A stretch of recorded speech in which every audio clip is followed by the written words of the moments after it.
അതിന്റെ പേരിൽ മാത്രം എന്നോട് സംസാരിക്കാൻ തുടങ്ങിയ ഒരുപാട് പേരുണ്ട് മലയാള ഇൻഡസ്ട്രിയിലുള്ള. രാജമൗലി നിങ്ങളുടെ പേര് പറഞ്ഞല്ലേ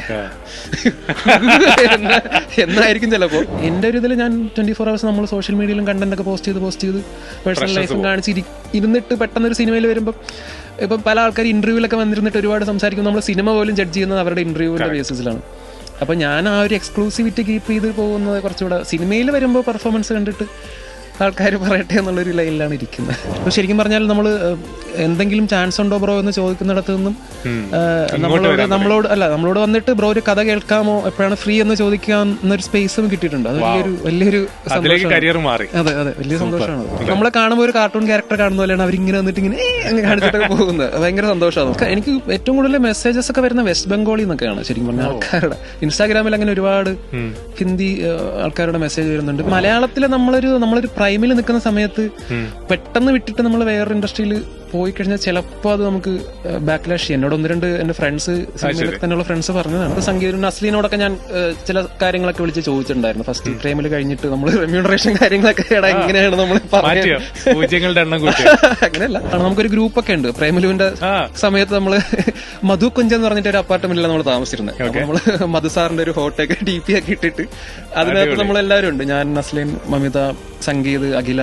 പക്ഷെ എനിക്ക് തോന്നുന്നു ഗിരീഷിന്റെ ഏറ്റവും സിനിമാറ്റിക് സിനിമയാണ് പ്രേമലു. കാരണം ബാക്കി പ്രേമലുവിന്റെ ക്ലൈമാക്സ് നോക്കിക്കഴിഞ്ഞാൽ ഗുണ്ടകൾ ചേസ് ചെയ്യുന്നു, സ്ലോ മോഷനിൽ ഐ ലവ് യു പറയുന്നു. ഗിരീഷിന്റെ ഒരു പടത്തിൽ അങ്ങനെയില്ല. വാളെടുത്താൽ അങ്കക്കലി, വേലെടുത്താൽ ചിങ്ങപ്പുലി, കണ്ണിൽ കണ്ണിൽ കാണാ കിന്നാരം. മനസ്സിലായോ? അറിയാതെ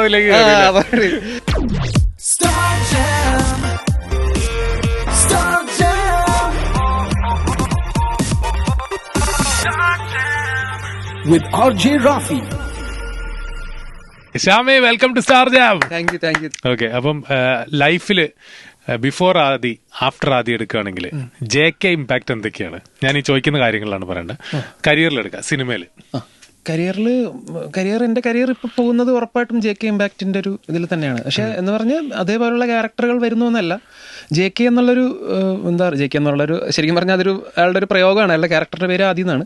ആദി എന്നുള്ളൊരു ക്യാരക്ടർ വന്നതിന് ശേഷമാണ് എനിക്കൊരു സ്പേസ് ഉണ്ടായത് 100%. അതിനു മുമ്പ് നമ്മൾ സിനിമകൾ ചെയ്തിട്ടുണ്ട്, ഈ പറഞ്ഞ പോലെ യൂട്യൂബിലൊക്കെ പെർഫോം ചെയ്തിട്ടുണ്ട്. പലർക്കും അറിയാമായിരുന്നെങ്കിൽ പോലും വിശ്വസിച്ചൊരു വലിയ ക്യാരക്ടർ സിനിമയിൽ ഏൽപ്പിക്കുക എന്ന് പറയുന്നത് ഒരു ഡയറക്ടറുടെ ഒരു ധൈര്യമാണ്. അപ്പോൾ ആ ഒരു ധൈര്യം കാണിച്ചത് ഗിരീഷും കിരൺ ജോസിയും പിന്നെ എൻ്റെ പ്രൊഡക്ഷൻ ഭാവന സ്റ്റുഡിയോസാണ്. കാരണം പടത്തിൻ്റെ മേജർ ഒരു വലിയ ക്യാരക്ടറാണ്. അത് ഒരിക്കലും ഒരു പുതിയ ആളൊന്ന് ചെയ്താൽ അത് വർക്കാവോ എന്നുള്ളത് അറിയില്ല, നമുക്ക് ആർക്കും അറിയില്ല. അപ്പൊ ഞാനായിരുന്നു എന്റെ റൈറ്റർ ഡയറക്ടറെങ്കിൽ ഞാനൊരിക്കലും പുതിയ ആളെ ചിലപ്പോൾ കാസ്റ്റ് ചെയ്യില്ല. അതൊരു വലിയ ആൾ ചെയ്താലേ ശരിയാവുള്ളൂ. ഞാൻ ചെയ്യില്ല, എനിക്ക് പേടിയായിരിക്കുമല്ലോ ഒരുപാട്. അപ്പൊ അങ്ങനെയുള്ളൊരു പരിപാടി തന്നത് എനിക്ക് തോന്നുന്നു ഗിരീഷും അവരും തന്നതുകൊണ്ട് തന്നെയാണ് ആദ്യം എന്നുള്ള ക്യാരക്ടർ സംഭവിച്ച്. ആദ്യം തന്നെയാണ് ഇപ്പൊ ശരിക്കും എനിക്ക് മുമ്പോട്ടുള്ള ഇപ്പൊ ശരിക്കും പറഞ്ഞാൽ നമ്മൾ എന്തെങ്കിലും ചാൻസ് ഉണ്ടോ ബ്രോ എന്ന് ചോദിക്കുന്നിടത്ത് നിന്നും നമ്മളോട് വന്നിട്ട് ബ്രോ ഒരു കഥ കേൾക്കാമോ, എപ്പോഴാണ് ഫ്രീ എന്ന് ചോദിക്കാന്നൊരു സ്പേസും കിട്ടിയിട്ടുണ്ട്. അത് വലിയൊരു സന്തോഷമാണ്. അതെ വലിയ സന്തോഷമാണ്. ജീവിതത്തിൽ എങ്ങനെയൊക്കെ മാറ്റങ്ങൾ വന്നു ആദിക്ക് ശേഷം? ജീവിതത്തിൽ ഈ പറഞ്ഞ പോലെ മെയിൻ മാറ്റം എന്ന് പറഞ്ഞാൽ നമ്മുടെ പ്രൈവസി മൊത്തത്തിൽ പോയി കിട്ടി എന്നുള്ളതാണ്. പക്ഷെ അത് സന്തോഷമുള്ളൊരു കാര്യം തന്നെയാണ്. കാരണം അപ്പം അതെ നമ്മളത് പ്രതീക്ഷിച്ച് തന്നെയാണ്. നമ്മളത് സിനിമ പോലെ അല്ലെങ്കിൽ ഒരു പബ്ലിക്കിൽ വരുന്ന ഒരു സംഭവം ആൾക്കാർ നമ്മളൊരു പബ്ലിക് പ്രോപ്പർട്ടി പോലെ തന്നെയാണ് ആൾക്കാർ നമ്മളെ കാണുന്നത്. അതിലൊന്നും പറയാൻ പറ്റില്ല. കാരണം നമ്മളാണെങ്കിലും അങ്ങനെ തന്നെയാണ്. ലാലേട്ടൻ, മമ്മൂക്ക എന്ന് പറയുന്നത് നമ്മൾ അറിയാണ്ട് നമ്മൾ ഓടിപ്പോകും അവരെ കാണുമ്പോൾ. അങ്ങനെ കാണിക്കില്ലല്ലോ. ശ്യാമത ആഗ്രഹിച്ചിരുന്നു, ഉറപ്പായിട്ട് ആഗ്രഹിച്ചിരുന്നു. ഞാൻ പണ്ട് ബോംബെയിൽ വർക്ക് ചെയ്യുന്ന സമയത്ത് ഞാൻ ഈ 9 to 5 ജോബൊക്കെയാണ് ചെയ്തുകൊണ്ടിരുന്നത്. അപ്പോൾ ഈ കുർള സ്റ്റേഷൻ എന്ന് പറഞ്ഞൊരു സ്ഥലമുണ്ട് അവിടെ. തിരക്കിന്റെ അങ്ങേറ്റമാണ്. അപ്പം ഞാൻ അവിടെ എന്നും ഉച്ചയാകുമ്പോൾ ഇറങ്ങിയിട്ട് ഉച്ചക്കുള്ള ഷിഫ്റ്റിന് പോകാൻ വേണ്ടിയിട്ട് പോകുന്ന സമയത്തൊക്കെ ഞാനിങ്ങനെ ആലോചിച്ചിട്ടുണ്ട്, ആരും നമ്മളെ തിരിച്ചറിയുന്നില്ല. കാരണം ഞാൻ പണ്ട് കോളേജിലായിരുന്ന സമയത്ത് ചെറിയ മിമിക്രി പരിപാടികളൊക്കെ ഉണ്ടായിരുന്നു. അപ്പോൾ ആൾക്കാരുടെ അപ്രിസിയേഷൻ അപ്പോഴും എൻ്റെ മനസ്സിൽ സ്റ്റേജിൽ കയറുമ്പോഴുള്ള കൈയിടി എന്ന് പറഞ്ഞ ഒരു സംഭവം മനസ്സിൽ കിടപ്പുണ്ട്. ഇവിടെ 9 to 5 ജോലി ചെയ്യേണ്ട ആളല്ല അല്ല. അപ്പൊ അത് പല സമയത്തും എനിക്കിങ്ങനെ തോന്നിയിട്ടുണ്ട്. ഇങ്ങനെ നമ്മൾ ശരിക്കും ഒരു കൈയിടിയെ കിട്ടുന്ന എന്തെങ്കിലും പെർഫോമൻസ് ഒക്കെ ചെയ്യേണ്ട ഒരാളല്ലേ എന്നൊക്കെ തോന്നിയിട്ടുണ്ട്. കാരണം അവിടുത്തെ ആൾക്കാരെ പലരും നമ്മൾ റൂഡായിട്ട് സംസാരിക്കും. അങ്ങനെയൊക്കെ സംസാരിക്കുമ്പോൾ ഞാൻ എന്തിനാണ് ഇതൊക്കെ കേട്ടോണ്ടിരിക്കുന്നതെന്ന് തോന്നിയിട്ടുണ്ട് പല സമയത്തും. അപ്പൊ അതായിരിക്കാം മേ ബി ഇതിനുള്ളൊരു സ്പാർക്ക് എന്ന് പറയുന്നത്. എനിക്ക് ഏറ്റവും ഹാപ്പിനെസ് വരുന്ന കുട്ടികളുടെ ഒരു സ്നേഹമാണ്. ഏറ്റവും അധികം എനിക്കും സംഗീതത്തിനൊക്കെ ഏറ്റവും ഞങ്ങളുടെ ഫാൻസ് എന്ന് പറയുന്ന കുട്ടികളാണ്. ഞാനിപ്പോൾ പ്രേമയിൽ കഴിഞ്ഞിട്ട് അങ്ങനെ അധികം പബ്ലിക് ഫംഗ്ഷൻസിന് പോയിട്ടില്ല. 1-2 പരിപാടികളെ പോയിട്ടുള്ളൂ. എല്ലാം കുട്ടികളായിട്ട് റിലേറ്റ് ചെയ്തിട്ടുള്ള വെക്കേഷൻ ക്ലാസ് അങ്ങനത്തെ പരിപാടികൾ. അപ്പോൾ ഭയങ്കര നമ്മളെ കാണുമ്പോൾ ഒരു കാർട്ടൂൺ ക്യാരക്ടർ കാണുന്ന പോലെയാണ് അവരിങ്ങനെ വന്നിട്ട് ഇങ്ങനെ അങ്ങ് കാണിച്ചിട്ടൊക്കെ പോകുന്നത്. ഭയങ്കര സന്തോഷമാണ് നമുക്ക്. ഇതെല്ലാരും കാണിക്കുന്നുണ്ട്. അപ്പൊ അതെ, എല്ലാരും അതിനെ കാണിക്കുന്നു. അതെ അതെ അതെ. അത് പ്രതീക്ഷിച്ചായിരുന്നു ഇതിങ്ങനെ കയറി കത്തുന്നില്ല? ഇല്ല ബ്രോ, അത് ഈ സമയത്ത് പടം ചെയ്യുന്ന സമയത്ത് ശരിക്കും പറഞ്ഞാൽ ഈ ഒരു സാധനം ഒരു ഗസ്റ്റർ ഞാനിങ്ങനെ ചെയ്തോട്ടെ എന്ന് ഗിരീഷിനോട് ചോദിച്ചിട്ട് ഒന്നും ചെയ്ത് നോക്ക്, നമുക്ക് ഓക്കെ ആണെങ്കിൽ ഇത് പിടിക്കാന്ന് പറഞ്ഞ് നമ്മൾ റിഹേഴ്സലൊക്കെ ചെയ്തപ്പോൾ പുള്ളിക്ക് അത് ഇഷ്ടപ്പെട്ടു. കൊള്ളാം, അത് പിടിച്ചോന്ന് പറഞ്ഞു. പിന്നെ എനിക്ക് നാച്ചുറലി ആ സാധനം വരുന്നുണ്ടായിരുന്നു. ആവശ്യമില്ലാത്ത സ്ഥലത്ത് ഇയാളിങ്ങനെ വെറുതെ മറ്റേ അവള് എന്താ പറയാ റീനു മറ്റേ ഫുഡ് എടുക്കാൻ പോകുന്ന സമയത്ത് ഇയാൾ പറയല്ലോ താനാണ് മെയിൻ ഗോപിക എന്ന് പറയുമ്പോ അപ്പോൾ ചോദിക്കും പറയും എന്ന് പറയുമ്പോൾ ഇയാൾ ഇങ്ങനെ കാണിക്കുന്നുണ്ട്. ഒന്നുമില്ല, ജെ.കെ. ആയിരുന്നു എന്നാണ് പറയുന്നില്ല, പക്ഷേ ഇങ്ങനെ കാണിക്കുന്നുണ്ട്. അതൊക്കെ നാച്ചുറലി വന്നതാണ്, പ്ലാൻ ചെയ്ത സാധനമല്ല. ആ സമയത്ത് ഞാൻ ചെയ്തപ്പോൾ ഭയങ്കര ചിരിയായിരുന്നു ഗിരീഷൊക്കെ. അപ്പൊ അത് നാച്ചുറലി വരാൻ തുടങ്ങി ശരിക്കും പറഞ്ഞു കഴിഞ്ഞാൽ. പ്രൊഡ്യൂസർ സുരാജ് വെഞ്ഞാറമൂടിനെ കുറിച്ച് പറഞ്ഞുതരാം എനിക്ക്. പുള്ളി എങ്ങനെയാണ്? പക്ഷെ സുരാജ് ചേട്ടൻ അങ്ങനെ ഒരു പ്രൊഡ്യൂസറായിട്ട് വന്നിട്ടില്ല. ലിസ്റ്റിൻ ചേട്ടനാണെങ്കിലും ഷൂട്ടിന് വന്നിട്ടേ ഇല്ല. എന്നാലും പ്രൊഡ്യൂസ് ചെയ്യാൻ ഇറങ്ങാം, ആദ്യത്തെ പടം ഇഡി ആവണം എന്നൊക്കെ ഉണ്ടായ തീരുമാനം എങ്ങനെയാണെന്ന് ശ്യാമിനോട് ഷെയർ ചെയ്താ? അതെന്ന് വെച്ചാൽ എനിക്കൊന്ന് കഥയുടെ ഒരു പ്രത്യേകത തന്നെയാണ്. സുരാജ് ചേട്ടൻ ഭയങ്കര എന്താ പറയുക, നല്ല പടങ്ങൾ ചെയ്യാൻ ഭയങ്കര വെമ്പി നിൽക്കുന്ന ഒരാളാണ്. കാരണം ഞാനിപ്പോ നാഗേന്ദ്രൻ സണിമോൻ എന്ന് പറഞ്ഞൊരു സീരീസിനകത്തൊരു കുഞ്ഞു സാധനം ചെയ്തു. സുരാജ് ചേട്ടൻ എന്നെ സജസ്റ്റ് ചെയ്തിട്ട് ഞാൻ മറ്റേ കുഞ്ഞു റോളുകളൊക്കെ ചെയ്ത് സർവൈവ് ചെയ്ത് നിൽക്കുന്ന ഒരു സമയമുണ്ട്. ഞാൻ ഈ ഹെവനിൽ അഭിനയിച്ചിട്ടുണ്ടായിരുന്നു. അപ്പൊ അന്ന് തൊട്ടുള്ള ഒരു പരിചയമാണ്. പിന്നെ എന്റെ ചേട്ടനും സുരാജ് ചേട്ടനും ഫ്രണ്ട്സ് ആണ്. എന്റെ അപ്പൂപ്പന്റെ ഒരു ട്രിവാൻഡ്രത്തുള്ള ഒരു കണക്ഷൻ ഉണ്ട്. അപ്പൊ അതുകൊണ്ട് ചേട്ടൻ ഇങ്ങനെ എന്തെങ്കിലും കുഞ്ഞു പരിപാടികളൊക്കെ വരുമ്പോൾ എന്നെ സജസ്റ്റ് ചെയ്തിട്ട് വിളിക്കുമായിരുന്നു. അപ്പൊ ഈ നാഗേന്ദ്രന്റെ ഷൂട്ടിനിടയ്ക്ക് ഞാനിങ്ങനെ ഒരു ദിവസം പോയി മീറ്റ് ചെയ്തു. പുള്ളിയാണല്ലോ എന്നെ വിളിപ്പിച്ചത്. റൂമിൽ പോയി ചേട്ടനെ കണ്ടപ്പോൾ ഇങ്ങനെ ആ സമയത്ത് എനിക്ക് പുള്ളിയുടെ ഒരു ഫ്രസ്ട്രേഷൻ മനസ്സിലാകുന്നുണ്ടായിരുന്നു. കേട്ടോ, നല്ല സ്ക്രിപ്റ്റ് ഒന്നും വരുന്നില്ലടാ, എല്ലാം നമുക്ക് ചിലത് കേട്ട് കഴിഞ്ഞാൽ നമുക്ക് തലയ്ക്ക് വട്ട് പിടിക്കുന്നത്, എങ്ങനെയാണ് ഇവർ എഴുതിക്കൊണ്ട് വന്നത്, അല്ലെങ്കിൽ എല്ലാം മറ്റേ റെപ്യൂട്ടേഷൻ ഭയങ്കര ഡാർക്ക് പരിപാടി, സീരിയസ് പരിപാടി. അപ്പൊ അന്ന് തന്നെ പുള്ളി എന്നോടും പറഞ്ഞു, ഞാൻ മറ്റേ സീരീസ് സ്കെച്ചും പരിപാടികളും സീരീസ് ഒക്കെ എഴുതുന്നതുകൊണ്ട് നീ എന്തെങ്കിലും കോമഡി പരിപാടി ഉണ്ടെങ്കിൽ പറ, നമുക്ക് പൊന്മുട്ട ടൈം എന്ന് പറയാൻ പറ്റില്ല, 18+ ശേഷം തന്നെയാണ്. അപ്പൊ പുള്ളി എന്നോട് പറഞ്ഞായിരുന്നു ഇങ്ങനെ എന്തെങ്കിലും ഉണ്ടെങ്കിൽ പറ, നമുക്ക് ചെയ്യാം. അപ്പൊ അതെനിക്ക് തോന്നുന്നു ആ ഒരു സ്ക്രിപ്റ്റിന്റെ ഇത് തന്നെ ആയിരിക്കും പുള്ളിക്കാരൻ ഇതിലോട്ട് കൊണ്ടുവന്നത്. നമ്മൾ ജസ്റ്റ് കിഡിങ് എന്ന് പറയുന്ന റൗണ്ടിലേക്ക് പോകുമ്പോൾ ശ്യാമിന് വേണ്ടിയിട്ട് സ്പെഷ്യലായിട്ട് നമ്മൾ ക്യൂറേറ്റ് ചെയ്യുന്ന സെഗ്മെന്റ് ആണ്. ഞാനൊരു സ്റ്റേറ്റ്മെന്റ് പറയും, അപ്പൊ അത് ശരിയാണെന്ന് തോന്നിയാ ഓക്കെ എന്ന് പറയാം, അല്ലെങ്കിൽ ജസ്റ്റ് കിഡിങ് എന്ന് പറയാം. ഓക്കെ, ഞാനൊരു സിനിമാക്കാരനായി, ഒരു ഇൻസൈഡറായി എന്നുള്ള ഫീൽ എനിക്കിപ്പോ വന്നുകൊണ്ടിരിക്കുന്നു എന്ന് പറയാം. അപ്പൊ ജസ്റ്റ് കിഡിങ് അല്ല, ജസ്റ്റ് കിഡിങ് അല്ല, വന്നുകൊണ്ടിരിക്കുന്നത്. എനിക്കിപ്പോഴും ആ ഒരു അന്താളിപ്പുണ്ട് എന്ന് വെച്ചാൽ ഒരുപാട് ആൾക്ക് സുരാജേട്ടനെ പോലെ ഇപ്പോഴും കാണുമ്പോൾ ഒരു അയ്യോ സുരാജേട്ടൻ എന്നൊരു സാധനമുണ്ട്. നമ്മളെ കൂടെ അഭിനയിച്ച പുള്ളി അങ്ങനെ അല്ല നമ്മളെ ട്രീറ്റ് ചെയ്യുന്നത്, ഒരു കോ ആക്ടർ എന്ന രീതിയിൽ തന്നെയാണ് പല ആൾക്കാരും ഇപ്പൊ അങ്ങനെ ട്രീറ്റ് ചെയ്യാൻ തുടങ്ങിയിട്ടുണ്ട്. എന്നാലും നമുക്കാരും നമ്മുടെ ഉള്ളിലൊരു സിനിമ കണ്ടു നടന്ന ഒരു പ്രേമലും തൊട്ട് മുമ്പ് വരെ ആണെങ്കിൽ പോലും നമ്മൾ സിനിമാക്കാരെ കണ്ടിങ്ങനെ അയ്യോ എന്ന് പറഞ്ഞ് നിൽക്കുന്ന ഒരു ആ സാധനം ഇപ്പോഴും കിടക്കുന്നുണ്ട്. അതുകൊണ്ട് തന്നെ 100% ഞാൻ സിനിമാക്കാരനാണ് എന്നുള്ളൊരു സാധനം വന്നിട്ടില്ല എനിക്കിപ്പോഴും. ഹൈദരാബാദ്, ബാംഗ്ലൂർ, എന്റെ പഴയ ബോംബെ, ഇവിടൊക്കെ എനിക്കിപ്പോ പോയി കഴിഞ്ഞാൽ പഴയ പോലെ ഇറങ്ങി നടക്കാൻ പറ്റില്ല.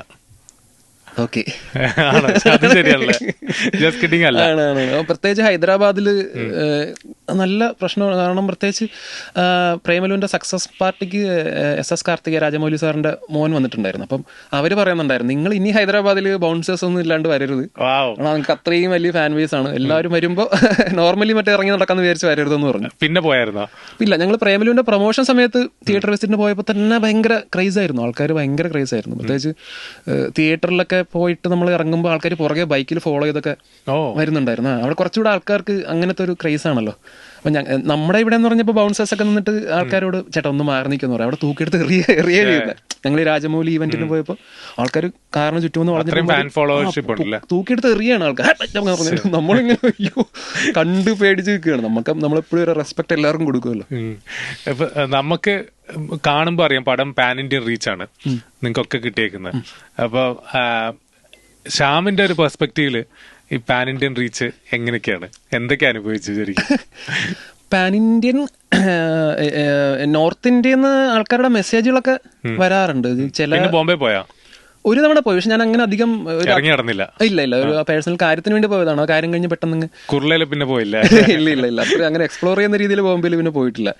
പക്ഷെ പറഞ്ഞ പോലെ നോർത്ത് ഇന്ത്യൻ ആൾക്കാർ എനിക്ക് ഏറ്റവും കൂടുതൽ മെസ്സേജസ് ഒക്കെ വരുന്ന വെസ്റ്റ് ബംഗാളിൽ നിന്നൊക്കെയാണ് ശരിക്കും പറഞ്ഞ ആൾക്കാരുടെ. ഇൻസ്റ്റാഗ്രാമിൽ അങ്ങനെ ഒരുപാട് ഹിന്ദി ആൾക്കാരുടെ മെസ്സേജ് വരുന്നുണ്ട്. പിന്നെ കുറച്ചൊക്കെ ഹിന്ദി ആക്ടേഴ്സും ഒക്കെ ആണെങ്കിലും നമുക്ക് അവരോടൊക്കെ സംസാരിക്കാനുള്ളൊരു ഇത് കിട്ടുന്നുണ്ട് പലരോടും. നമുക്ക് ഇഷ്ടമുള്ള ആൾക്കാരോടൊക്കെ പോയി ഹിന്ദി പറഞ്ഞ മെയിൻ സ്ട്രീം വലിയ ആൾക്കാരല്ല ഞാൻ പറയുന്നത്, OTT ഉള്ള അങ്ങനെ കുറെ. ഇപ്പൊ റീസെന്റ് ഒരു ഫ്രീഡം അറ്റ് മിഡ് നൈറ്റ് എന്ന് പറഞ്ഞിട്ടൊരു സീരീസ് സോണി ലിവിൽ വന്നിട്ടുണ്ടായിരുന്നു, മറ്റേ ബ്രിട്ടീഷ് അതിൽ. അപ്പോൾ അതിൽ ഗാന്ധിജിയായിട്ട് അഭിനയിച്ച ഒരു ആക്ടറുണ്ട്, അസാധ്യ പെർഫോമൻസാണ്. അപ്പം ഞാൻ പുള്ളിയോടൊക്കെ നേരിട്ട് സംസാരിച്ച് മെസ്സേജൊക്കെ അയച്ച് ഞാൻ ഇങ്ങനെ ഒരു ഫിലിമിൽ ചെയ്തിട്ടുണ്ടെന്നൊക്കെ പറഞ്ഞപ്പോൾ പുള്ളി തിരിച്ച് റിപ്ലൈ ഒക്കെ ചെയ്തു. അപ്പം നമുക്ക് അങ്ങനെയൊക്കെയുള്ള ആക്സസ് കിട്ടി തുടങ്ങിയിട്ടുണ്ട്. പാൻ ഇന്ത്യ ആക്സസ് കിട്ടി. പാൻ ഇന്ത്യ പാൻ സൗത്ത് എന്ന് പറയാം, ഇന്ത്യ എത്രത്തോളം ഉണ്ടെന്ന് എനിക്കറിയില്ല. OTT പരിപാടികളൊക്കെ വരുന്നുണ്ട് ഇങ്ങനത്തെ നാഷണൽ? എനിക്ക് അങ്ങനെ 1-2 പരിപാടികളുടെ എൻക്വയറി വന്നിട്ടുണ്ടായിരുന്നു. പക്ഷെ പിന്നെ അത് പറഞ്ഞ പോലെ വേറെ പ്രോജക്റ്റുകളും കാര്യങ്ങളും ഉള്ളത് കാരണം മുമ്പോട്ട് പോയില്ല. അതിനൊക്കെ കുറച്ചുകൂടെയൊക്കെ സമയം നമ്മൾ ഇൻവെസ്റ്റ് ചെയ്യേണ്ടി വരും. അപ്പൊ ആ സമയത്ത് ഇവിടെ നമ്മൾ ഇൻവാലിഡ് ആയി പോകും. അതെ, അല്ല മലയാളത്തിലെ നമ്മളൊരു പ്രൈമിൽ നിൽക്കുന്ന സമയത്ത് പെട്ടെന്ന് വിട്ടിട്ട് നമ്മൾ വേറൊരു ഇൻഡസ്ട്രിയിൽ പോയി കഴിഞ്ഞാൽ ചിലപ്പോൾ അത് നമുക്ക് ബാക്ക്ലാഷ് ചെയ്യാം. എന്നോട് 1-2 എൻ്റെ ഫ്രണ്ട്സ്, സിനിമയിലൊക്കെ തന്നെയുള്ള ഫ്രണ്ട്സ് പറഞ്ഞതാണ്. ചെയ്യണ്ടെന്നല്ല. ഇവിടെ ഇപ്പൊ കറന്റ് ഒരു തെലുങ്ക് ഫിലിമാണ് ചെയ്തുകൊണ്ടിരിക്കുന്നത്. അതിന്റെ ഒക്കെ ഒരു ലുക്ക് ഡീറ്റെയിൽസ് എനിക്ക് പറയാം, കാരണം അവർ ഒഫീഷ്യലി അനൗൺസ് ചെയ്തിട്ടില്ല. പക്ഷെ അത് കമ്മിറ്റ് ചെയ്യുന്നതിന് മുമ്പ് ഞാനിവിടെ മലയാളത്തിൽ എനിക്ക് എനഫ് റിലീസസ് ഉണ്ടെന്ന് ഉറപ്പുവരുത്തിയിട്ടാണ് ഞാൻ. കാരണം ഇപ്പം ED ഉണ്ട്, ED കഴിഞ്ഞിട്ട് റൊമാൻസ് ഉണ്ട്, പെറ്റ് ഡിറ്റക്റ്റീവ് ഉണ്ട്. അപ്പൊ തന്നെ ആൾക്കാർ ഓൾറെഡി മറന്നു തുടങ്ങും. ആൾക്കാർക്ക് ഇങ്ങനെ പ്ലാൻ ഭയങ്കര ഏറ്റവും വലിയ ടാസ്ക് പോകും. ഏറ്റവും വലിയ ടാസ്ക് നമ്മൾ മറ്റേ സിനിമയിൽ സക്സസ് ആവുന്നതിന് മുമ്പ് നമുക്ക് മറ്റേ സിനിമയിൽ ചാൻസ് കിട്ടണേ എന്നുള്ളൊരു സാധനമായിരിക്കും നമ്മുടെ. ഇപ്പൊ നമ്മളൊന്ന് ഇതായി കഴിഞ്ഞാൽ നമുക്കൊരു ബ്രേക്ക് കിട്ടിക്കഴിഞ്ഞാൽ പിന്നെ അടുത്ത പടങ്ങൾ എങ്ങനെ പ്ലാൻ ചെയ്യണം, എന്തൊക്കെ ചെയ്യാൻ പാടില്ല, ഇതാണ് ഏറ്റവും വലിയ ടെൻഷൻ. ഇത് ഷെയർ ചെയ്യുന്ന ചോദിക്കുന്ന ഫ്രണ്ട്സ് ആരൊക്കെയാ? എനിക്ക് ഞാൻ അൽത്താഫ് സലീമിനോടൊക്കെ ചോദിക്കാറുണ്ട്. ഡയറക്ടർ നമ്മുടെ അൽത്താഫ്. പിന്നെ AD അരുൺ ഡി ജോസ്, 18+ന്റെയും ബ്രോമാൻസിന്റെയും ഡയറക്ടർ. ഗിരീഷിനോടും ചോദിക്കും, ഗിരീഷ് ഏടിയോട് ചോദിക്കും. പിന്നെ നമ്മൾ സംഗീതമൊക്കെ ആയിട്ട് ഡിസ്കസ്, സംഗീതം നസ്ലിനോടൊക്കെ ഞാൻ ചില കാര്യങ്ങളൊക്കെ വിളിച്ച് ചോദിച്ചിട്ടുണ്ടായിരുന്നു. ഫസ്റ്റ് ഫ്രെയിമിൽ കഴിഞ്ഞിട്ട് നമ്മൾ റെമ്യൂണറേഷൻ കാര്യങ്ങളൊക്കെ എങ്ങനെയാണ് നമ്മൾ അങ്ങനെയല്ല, നമ്മൾ എങ്ങനെയാണ് പറയുമ്പോൾ ലീഡ് ക്യാരക്ടറൊക്കെ വരുമ്പോൾ നമുക്ക് അറിയില്ലല്ലോ നമ്മൾക്ക് എത്ര ചോദിക്കാം അല്ലെങ്കിൽ എത്ര പറയാം. ഒരു പടം ചെയ്തുമ്പോഴേക്കും മറ്റൊക്കെ ഒരു ലക്ഷങ്ങൾ പറയാൻ മാത്രം നമുക്ക് ഇതില്ലല്ലോ. നമ്മുടെ ഒരു മാർക്കറ്റ് വാല്യൂ എന്താണ്, നമ്മളൊരു സിനിമ ക്യാരി ചെയ്യാനുള്ള മാർക്കറ്റ് വാല്യൂ നമുക്കുണ്ടോ നമുക്ക് അറിയില്ല. നായകനായിട്ടൊക്കെ ആൾക്കാർക്ക് ഒരാളെ മലയാളി പ്രത്യേകിച്ച് അക്സെപ്റ്റ് ചെയ്യണമെങ്കിൽ ഒത്തിരി സമയം എടുക്കും. കൊള്ളാം ഇവൻ നായകനായിട്ടും രസമുണ്ടെന്ന് പറയാൻ സമയം എടുക്കും. അപ്പൊ അങ്ങനത്തെ കാര്യങ്ങൾ വരുമ്പോൾ ഞാൻ ഈ കുറച്ച് ആൾക്കാരോട് ഇങ്ങനെ ചോദിക്കാറുണ്ട്. നസ്ലിന്റെ വിദഗ്ധ ഒപ്പീനിയൻ കിട്ടി. നസ്ലിൻ ഭയങ്കര അവന്റെ ഏജിനെക്കാട്ടിൽ ഭയങ്കര മെച്ചൂരിറ്റി ഉള്ള ആളാണ്. അപ്പൊ എനിക്ക് കുറെ കാര്യങ്ങൾ അവന്റെ ഭയങ്കര ഇഷ്ടമാണ്. അതനുസരിച്ച് സാലറി അഡ്ജസ്റ്റ് ചെയ്തോ? അതനുസരിച്ച് എനിക്കൊരു ഡിസിഷൻ എടുക്കാൻ പറ്റി. എന്ന് വെച്ചാൽ എത്രയൊക്കെ പറയാം, എങ്ങനെയൊക്കെ സംസാരിക്കാം, അല്ലെങ്കിൽ ആൾക്കാരോട് എങ്ങനെ സംസാരിക്കാം, എങ്ങനെ ബാർഗെയിൻ ഒക്കെ ചെയ്യുമല്ലോ, അതെങ്ങനെയാണെന്നുള്ളതൊക്കെ നമ്മൾ തന്നെ ചെയ്യണല്ലോ. നമ്മളെല്ലാം നമ്മൾ ചെയ്യണം. തെലുങ്കുല് പോകുമ്പോ പക്ഷേ ഇത് തെലുങ്കുല് കുറച്ചുകൂടെ ബുദ്ധിമുട്ടാണ്. അല്ല മാറ്ററല്ല, അങ്ങനെയല്ല, കുറെ പൂജ്യങ്ങൾ കൂടുന്നാണ് ഞാൻ കേട്ടിട്ടുള്ളത്. പൂജ്യങ്ങൾ കൂടുതലാണ്. പക്ഷെ എന്നാലും അവരും ബാർഗെയിൻ ചെയ്യും, എല്ലാവരും ബാർഗെയിൻ ചെയ്യും. പിന്നെ തെലുങ്കിൽ ഞാൻ അങ്ങനെ നേരിട്ട് സംസാരിക്കാൻ എൻ്റെ ഒരു ഫ്രണ്ട് ത്രൂ ആണ് ഇപ്പോൾ കാര്യങ്ങൾ സംസാരിക്കുന്നത്. പുള്ളിക്കാരിയാണ് മാനേജ് ചെയ്യുന്നത്. മലയാളത്തിൽ നമ്മൾ നേരിട്ട് തന്നെ സംസാരിക്കണം. നമ്മൾ അത്രയും ഒരു മാനേജറെ വെച്ച് സംസാരിപ്പിക്കാനുള്ള ലെവലിലൊന്നും നമ്മൾ സ്റ്റാർ അതെ. നമ്മളെല്ലാവരുമായിട്ട് ഇപ്പോൾ സോഷ്യലൈസ് ചെയ്യുകയാണ്. ഇപ്പോൾ പ്രൊഡക്ഷൻ കൺട്രോൾ ചേട്ടന്മാർ അവരൊക്കെ വിളിക്കുമ്പോൾ നമുക്ക് അവരോട് നേരിട്ട് സംസാരിച്ചേട്ടാ എങ്ങനെയാണ് കാര്യങ്ങൾ എന്നൊക്കെ പറഞ്ഞ് സംസാരിക്കുമ്പോൾ നമുക്ക് അവരുമായിട്ടൊരു റാപ്പോ ഉണ്ടാവും. അപ്പൊ അതും ഈ പറഞ്ഞ പോലെ നമ്മുടെ ഒരു മെയിൻറ്റെയിൻ ചെയ്യേണ്ട ഒരു കാര്യമാണത്. സത്യം. ഈ തെലുങ്കിൽ ഇപ്പൊ ചെയ്തോണ്ടിരിക്കുന്ന വലിയ പരിപാടിയാണോ? വലിയ പരിപാടിയാണ്. കേരളത്തിലാണ് അതിന്റെ പരിപാടികൾ എന്നൊക്കെ? അതെ, ഷൂട്ട് തൃശ്ശൂരാണ് നടക്കുന്നത്. അങ്ങനെ ഒരു ക്യാരക്ടറാണ്. എനിക്ക് പറഞ്ഞാൽ കൂടുതലൊന്നും പറയാൻ പറ്റില്ല. ശരി, അടുത്ത സ്റ്റേറ്റ്മെന്റിലേക്ക് പോവാം. Suraj Venjaramoodu as an actor completely മാറി, ട്രാൻസ്ഫോം ആയി. ഓക്കെ, അതും ഒക്കെയാണ് ഉറപ്പാണ്. സുരാജ് ചേട്ടൻ എനിക്കൊന്നും മാറ്റം ആദ്യം മാറി തുടങ്ങിയപ്പോൾ നമ്മൾ ഈ പേരറിയാത്ത പറഞ്ഞൊരു പടത്തിന് നാഷണൽ അവാർഡ് കിട്ടിയപ്പോഴാണ് അത് സുരാജേട്ടൻ തന്നെ പറയുന്നുണ്ടായിരുന്നു ഇന്റർവ്യൂല്. എല്ലാവരും ഇങ്ങനെ ഫ്രണ്ട്സ് ഉൾപ്പെടെ നിനക്ക് നാഷണൽ അവാർഡ് ഒന്ന് ചോദിച്ചു എന്ന് പറഞ്ഞു, കോമഡിക്കാടെ എന്നൊക്കെ ചോദിച്ചു എന്ന് പറഞ്ഞു. അപ്പൊ പക്ഷെ നമ്മളത് കണ്ടിട്ടില്ല പടം.